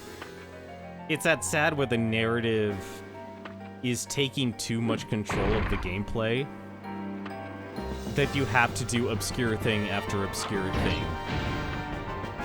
And they didn't leave enough nitty-gritty details. Like, basically, like, the entire sins that people lament in RPGs. Like, oh, this person's just telling me how to beat the game. It's like, well, yeah, they are, because it's kind of important that you do. Okay, now we're going backwards.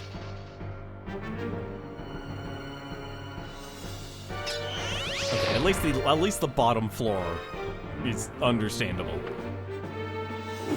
They did mention a good way of leveling skills if you want to hear it. I'm actually curious how you would level. Well, okay, leveling skills in this game is important because it's clearly connected to your damage output. So that's actually important, but I don't know how you'd make leveling skills easy. Or efficient, I should say. Because it's clear it's based on... Leveling the skill itself is based on use.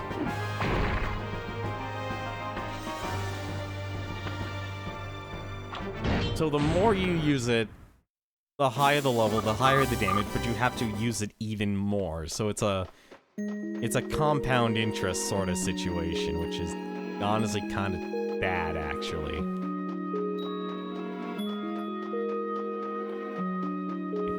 Where Kite is.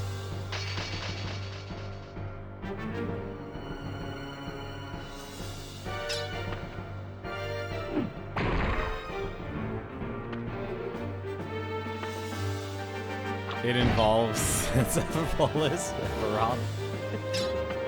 That is... You know, actually... If there's technically a way you could basically perma-stun him, I could see that. I could see that if there was a way to keep him perma-stunned. He would basically be the punching bag that you need.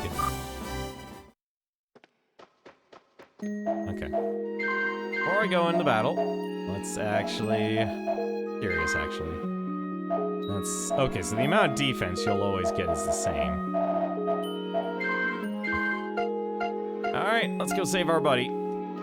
Kite, I'm here for you, buddy.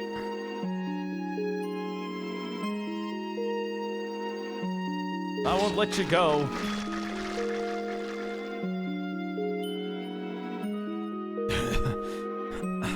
I've been saved. Much longer and I would have been a goner. Where did it, guy? Coming to this place alone? Save the lecture for later. I gotta escape before he starts to move. He? What are you talking about? Him.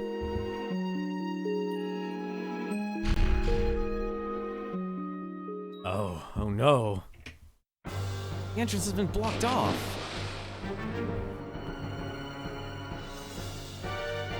Actually, we can't escape, so please, your powers, lend me your powers. Say adios to the past nightmares to settle the score for the last time. I'll borrow the powers of my best mate.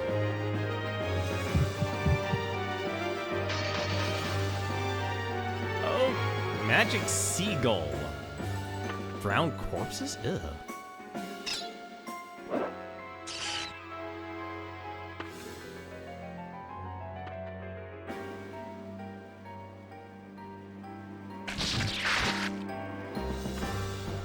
I think we might be over-leveled for this. Just a hunch. Oh, they're still alive.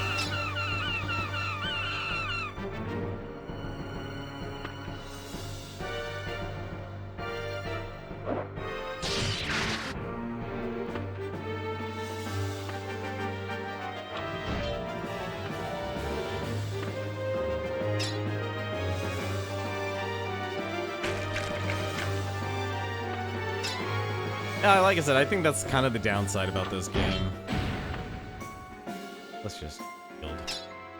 Why? Or...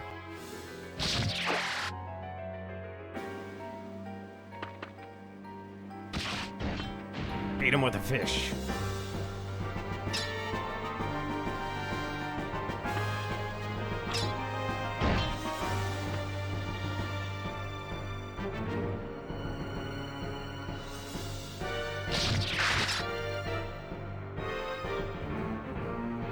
Level up jump slash, since why not? Okay, or he could just be that easy to beat. We're definitely over-leveled.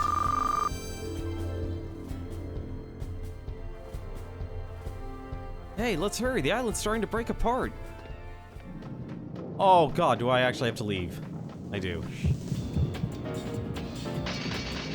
Oh, come on, game. Really? You're doing this to me?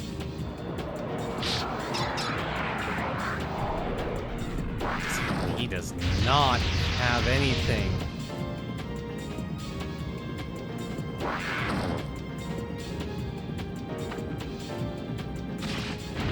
Well, true, I would just be in a time loop, but still.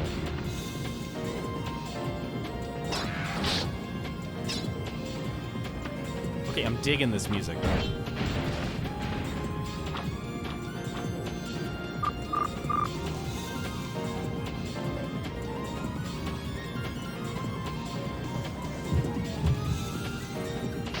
Oh! Oh, that's not good. I just noticed what's going on.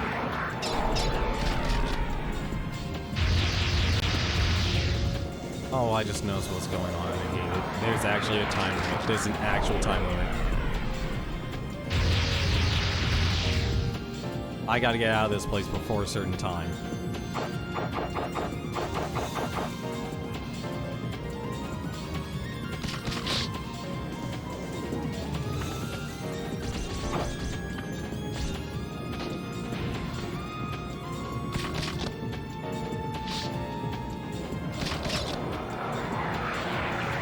They went the distance. They went the distance. I'm actually surprised by that. That's honestly kind of impressive.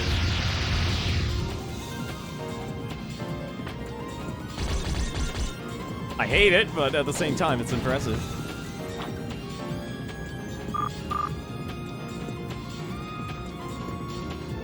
Get me out of here.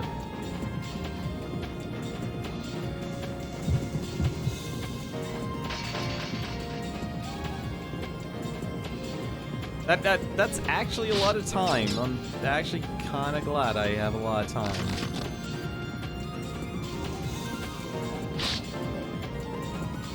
It's a shame Kite doesn't have really fast attacks.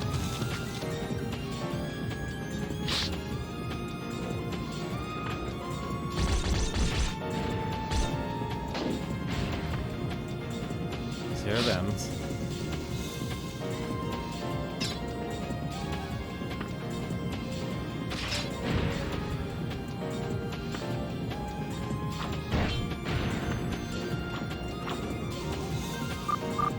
I can't believe you had to do all these things by yourself.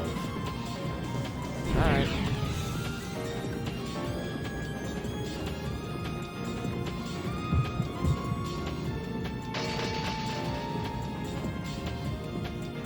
That is so many enemies.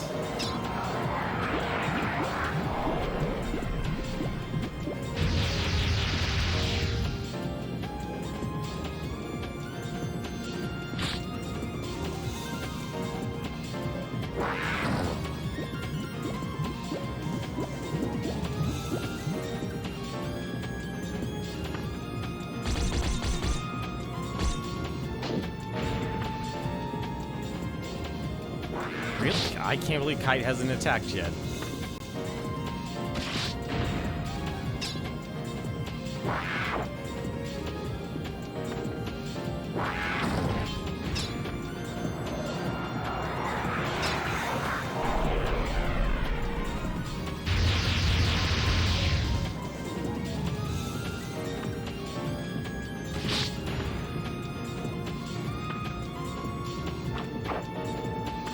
Come on, mouse.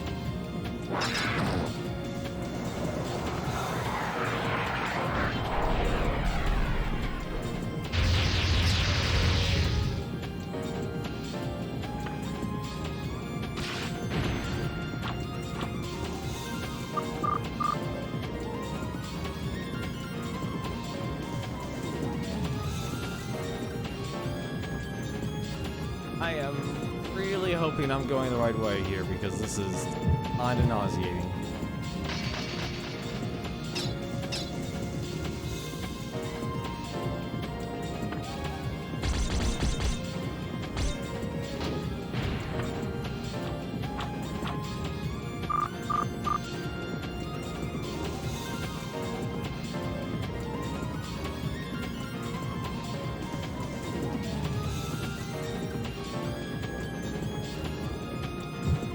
Well, it looks like I have enough time.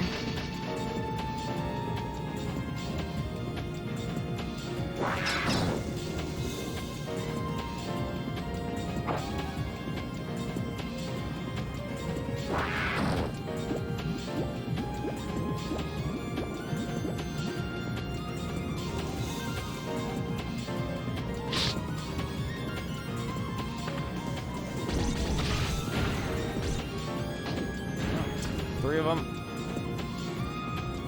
Two left.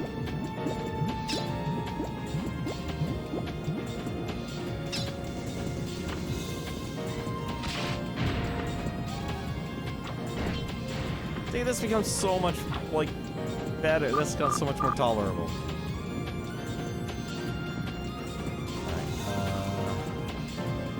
Alright, crap, I forgot which way I was going. I forgot which way I was going. The heck does this game actually make me forget where I'm going?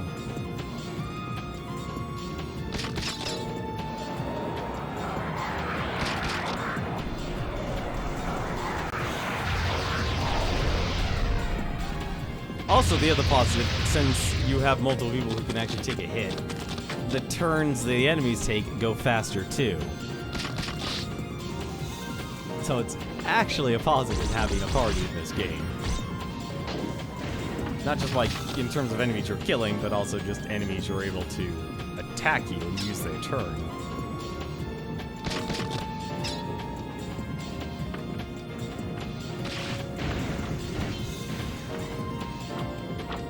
like the dynamic camera, though.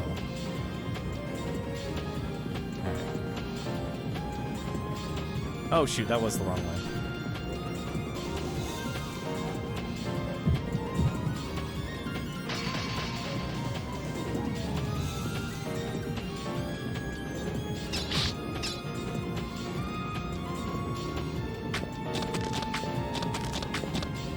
Like, I know I have plenty of time. This game definitely gives me enough time. I'm surprised I wasn't able to find the map pieces, though. That's, if anything, the big surprise to me. I would have thought, like, they would just give it to you. Like, why do I have to work for those? I really hate that I have to work for those map pieces. It's silly. Like, I get why they separated it. And the fast travel is nice, but still, it's... Don't need them. Get me out of here. The chances for looting has passed.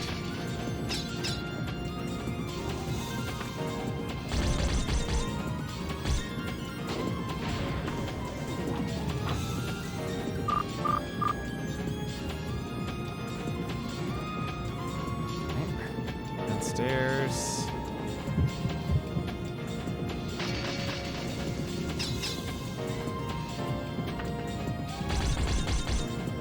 I'm actually curious what level these enemies actually are supposed to be. Because clearly I have played this game out of order. I've played this game way out of order.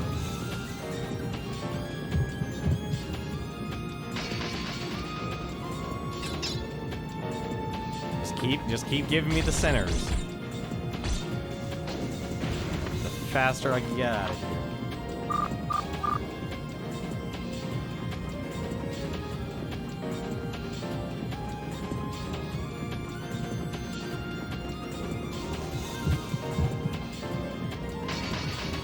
There's a monster log you can get. Forget that. I'm just already gonna say, forget something like that. This game is way too into itself to actually... I'm actually surprised that you don't have a... Actually, no, I shouldn't be. This is a PlayStation 2. They wouldn't give you a monster log. It's too... this is too early. This game was developed during the Dreamcast days. There are very few game developers actually took the time to make, like, a monster log. Never mind actually making one accessible. We did actually miss the chest.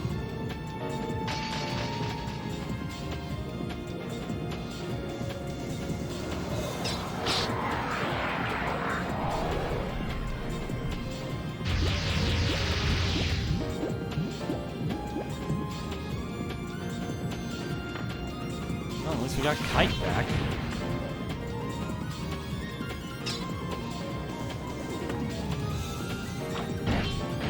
Hopefully we'll have Kite back.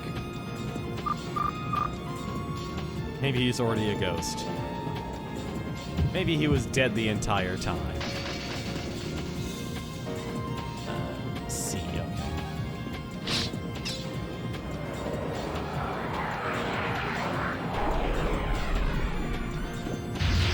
Oh yeah, so Anno... Wait, so when you say monster log, you just mean Anno just has a scan ability, not... like an actual book or item that we can reference. Like an index, basically.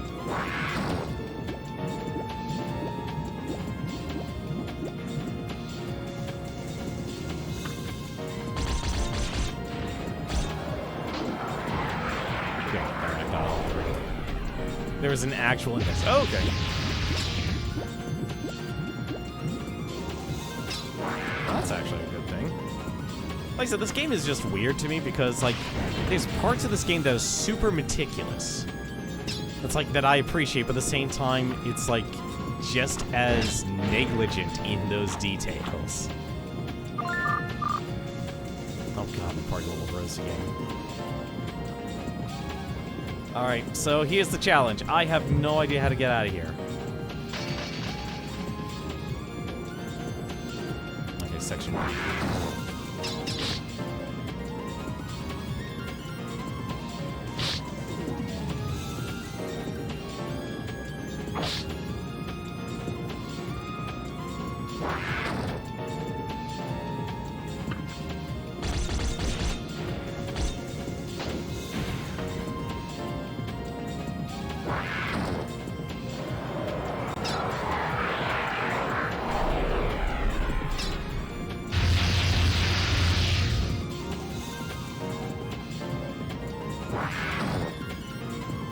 think I need to stop using charging this attack for 2.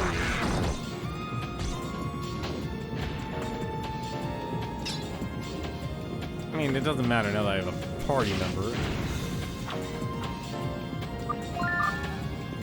Okay, it's 30. Okay, so... God, with everything open, I have no idea how to get out of here. Was found.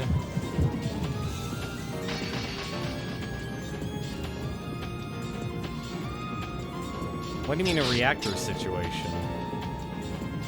I'm a little lost when you say that. Oh, the demon reactor. Oh. Well, no, they couldn't be that mean.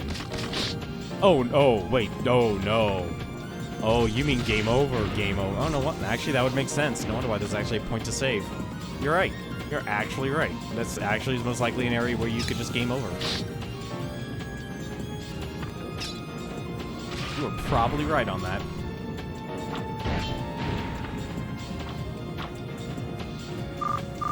I could very much, I could see that happening with this game. I could see that happening with this game.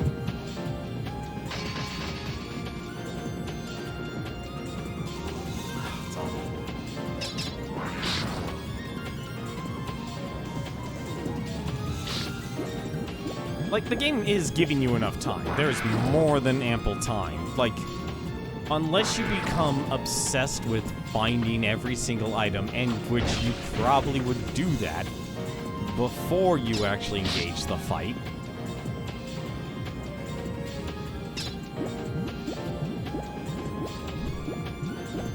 Because I'll be honest, like, you have all the time in the world to explore this dungeon and not be affected by anything.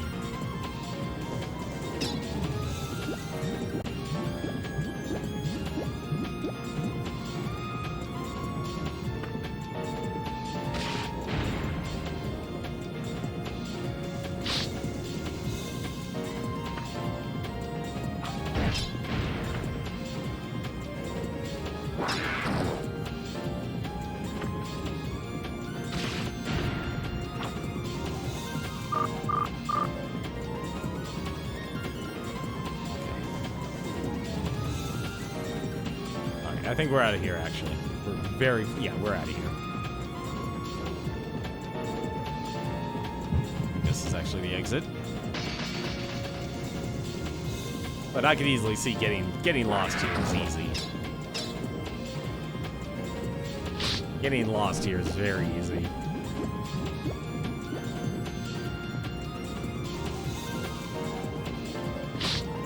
Everyone just wants to attack Mouse. There we go.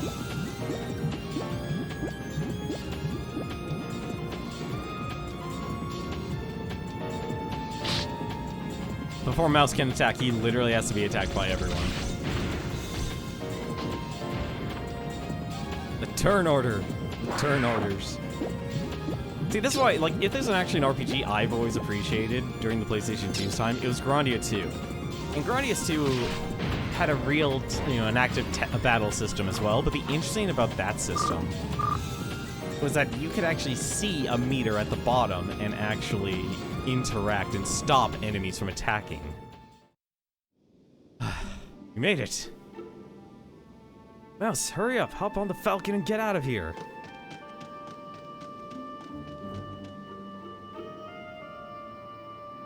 Goodbye, dungeon. Somehow we managed to escape. Yeah. Your ship has...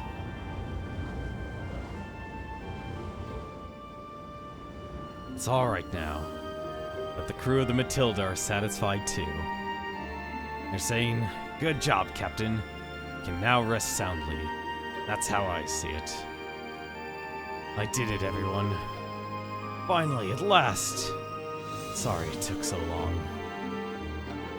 Hey, thanks, Mouse. You saved me. I owe you my life. Thanks. Hey, Mouse. Well, if it is Rummy, got a good nose, huh? You're safe. I'm so relieved. Yeah, we're both alright. I'm here too, you know. In top shape. Make fun of me, Kite.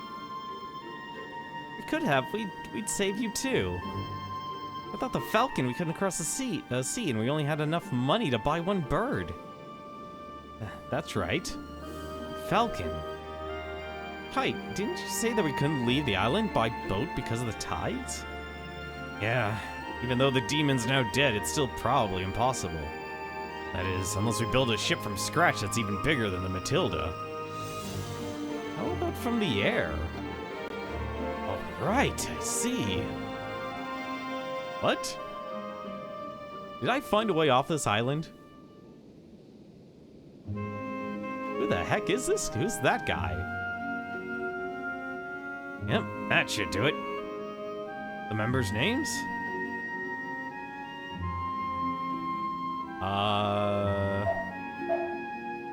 Yeah, sure, let's just go with Beak. I don't know who Beak is, but okay.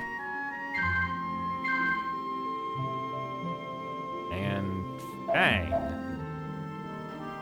Wait a minute. Are we literally dragging two people into this mess? Oh my god, we're literally dragging two people into this mess, aren't we? Beak and Fang? What unusual names. What kind of people are they? They're longtime friends, and they're the greatest. Mouse, Beak, Fang. It's a long story, but they're called the Golden Three. I have a band. Guys, I have a band. The mouse, the bird, and the wolf. Oh my god. Okay, you wanna know one reason I haven't actually been having any emotes and stuff? There are actually three animals I've always been like bouncing my... three animals I've actually been bouncing back and forth on. A rat, a raven, and a wolf. Mouse, Beak, Fang. Are they fellow musicians, or are they fellow thieves? They're both. Oh my god, we actually do have a band. Alright, all done. There.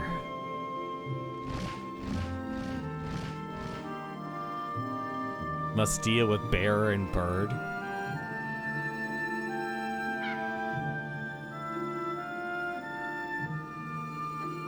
Well, hopefully they'll be able to escape. There. I wonder if this will reach Mouse's friends. It will if they haven't moved. Instead of putting your faith in something so unreliable, why don't we use the Falcon and let at least one person escape from this island? That's impossible. If he asked, he won't do that. If he was the kind of guy who'd escape alone, I wouldn't have to suffer like this. Besides, now has a reason to stay on the island and fight this thing to the end. Mouse. Oh, I get it. Because of her, isn't it? No, I just like watching my friends suffer along with me. Mouse have received a piece of map from Kite. What did we... Oh, we actually got the pieces that we actually missed. Really? Well, we could super jump there now if we want. That's never gonna happen. That is never going to happen. At all. Does... Well, shoot. I get... Oh, that's... So that's... Huh. So that means...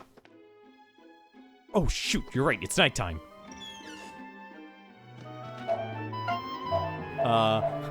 Hang on a second. We need to do this. We need to be smart. Hang on a second.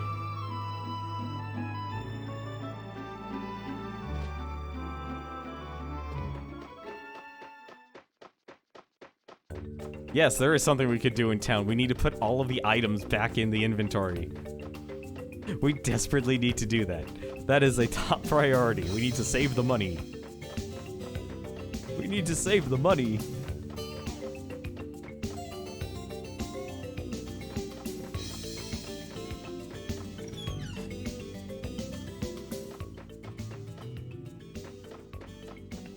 Alright.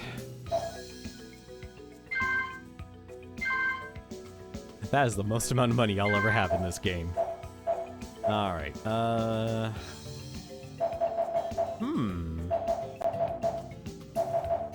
still don't understand what these fish... I guess the fish actually have something to do here. Super magic bottles. I'll probably sell most of this stuff here, actually. Put the berries away. We actually earned more berries than we spent there. I don't think I need to worry about the Rependia. Yeah, we can pretty much sell everything else, actually. Does Kite get stronger? I think he does. I think it depends on, like, what fish he uses. I think he has a lot of potential as a character, but at the same time, like, it's honestly kind of undercut, because I don't know if his power resets or not.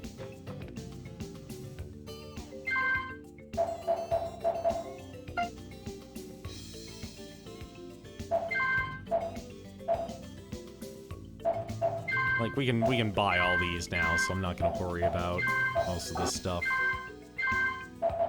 And the charms are just one time. Nets, we can actually buy those at the store, so I'm not gonna worry about those. And was it Sand Mirage? Yeah, that's just a blind. River Bomb, that's useless. Allows you to Sandstorm Ball, allows you to escape a battle. I probably actually, I'll keep the Revive Potion. Magic. Oh, oh, whoops. You know what, it's already Friday, I'm not gonna bother. Super Library. We had 20, wow.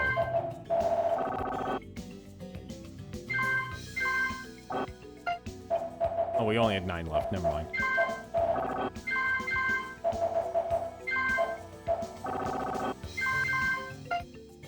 Go.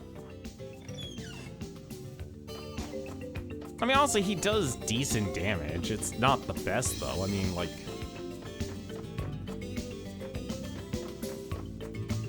I'm actually trying to think here. It's like, you know what? Honestly, actually, for what he is, like, Kite's not bad, actually. 'Cause let's see here.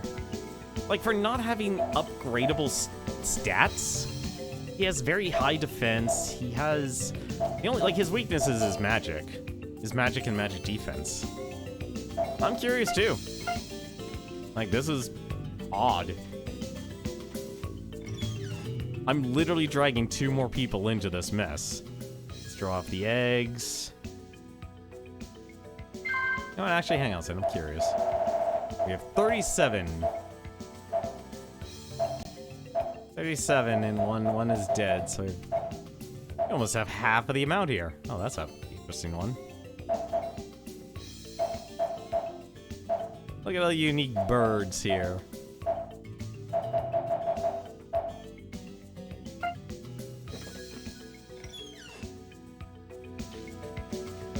I don't have a heart of stone, I have a heart of gold. I'm protecting those death Hyokos. I've already lost one, I'm not losing another.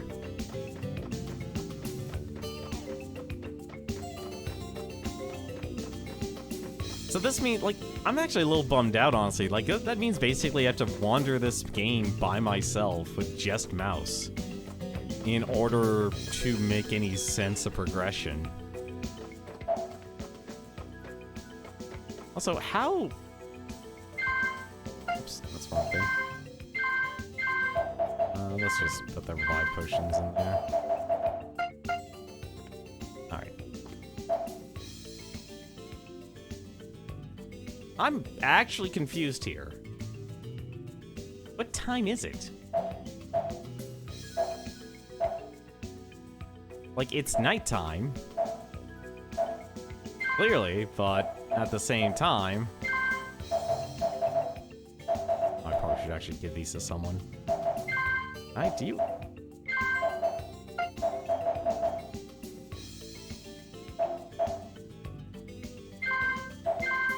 Let's just give him...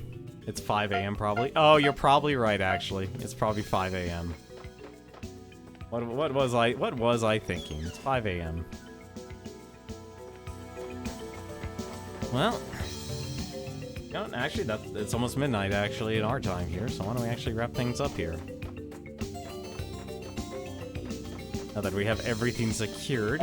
Actually, you know, there's one more thing we could do. There's one more thing before we stop, actually. And I need a bit of money, actually. I need a little bit of money from the safe. Let's go check. I want to check out the fortune teller again. I want to check out the fortune teller again. And I want to see... Throw that away. And we'll just make it 162.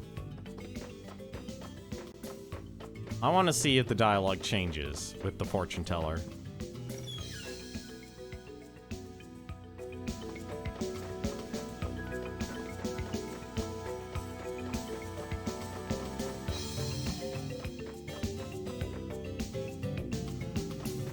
Because if the dialogue doesn't change, that means... At least in my mind, that means we only have the thief and Rinna left then. Unless the... Oh my god, I just realized the thief's... The... Xena... Not... Xena could actually be the character. Alright, let's get started. Oh, this is quite...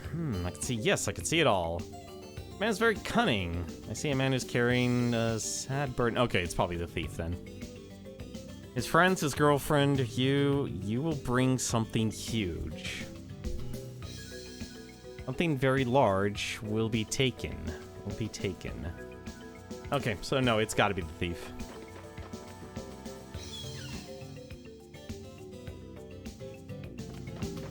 Battle of the Band of Thieves. Alright, well, good news, it's 5 a.m. Or 6 a.m. Chances are we probably won't be able to do anything in this loop because, well, Gilhart's already dead. So, why don't we end things here and we will find out what to do, actually. Let's go to Town Square and then we'll save it.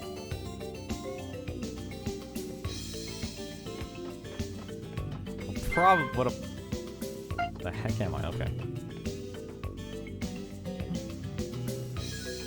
In my old days, I was quite a wizard when I has declined. If you got a magic ring, I could increase your powers for you. Guess I don't have a magic ring.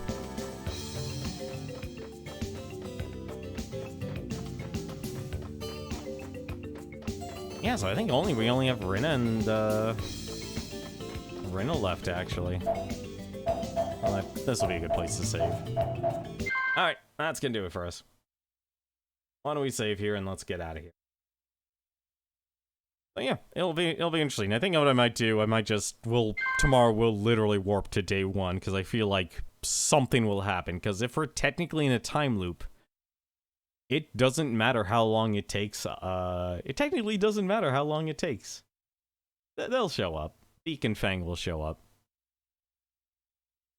Whoever they are. Oh, I wonder if they have talking instruments. Maybe that's the other connection. They have other instruments. Alright, let's save. Interesting. Interesting moment there. That was an interesting stream in terms of a dungeon. That was a painful dungeon. I know I missed a lot of items, but I don't care. Like, that's a very confusing way to do a dungeon, is literally, alright, first there's walls, now there's no walls. Good luck. What? Tomorrow, we'll probably just sleep our way. We'll start on day 1, and we'll see what happens. See if Beak and Fang show up. See if we can actually save Gilhart. I don't know what to do, because there's nobody who really talks about Gilhart, aside from there's a rumors of an attack on the second night. So I'm curious to see if anything happens. You miss Mouse's strongest weapon, Excalibur. But Excalibur's not an instrument. How do you play a sword? How do you play a sword? But, like I said though, that is definitely going to do it for us tonight. But now, let's see who's actually streaming. There are a couple people who I know who are streaming at the moment. The first one is Jade. I'm surprised he's actually still streaming right now. Apparently he's playing a little bit of Age of Empires. He's an old-time retro streamer since the days of Justin.tv, but he's making this year his attempt to make streaming a career. So definitely go check him out and support him. And other than that, we have Exfo here. Looks like he's actually only playing on games and demos, but the subtitle is called Cute Little Roguelite. If you're watching him, he's one of the hosts. He's one of the co-hosts on the Top Down Perspective, which is on every Thursday night. But that's gonna do it for me, though. Thank you very much for watching, guys. Hope you enjoyed tonight's stream. Definitely interesting. The unfortunate part is, I don't know if we've made progression or not. I'm still confused if we made progression, but we got a character back and we unlocked Klossy, so there you go. I'll take that as a win. But, as always, until then, take care.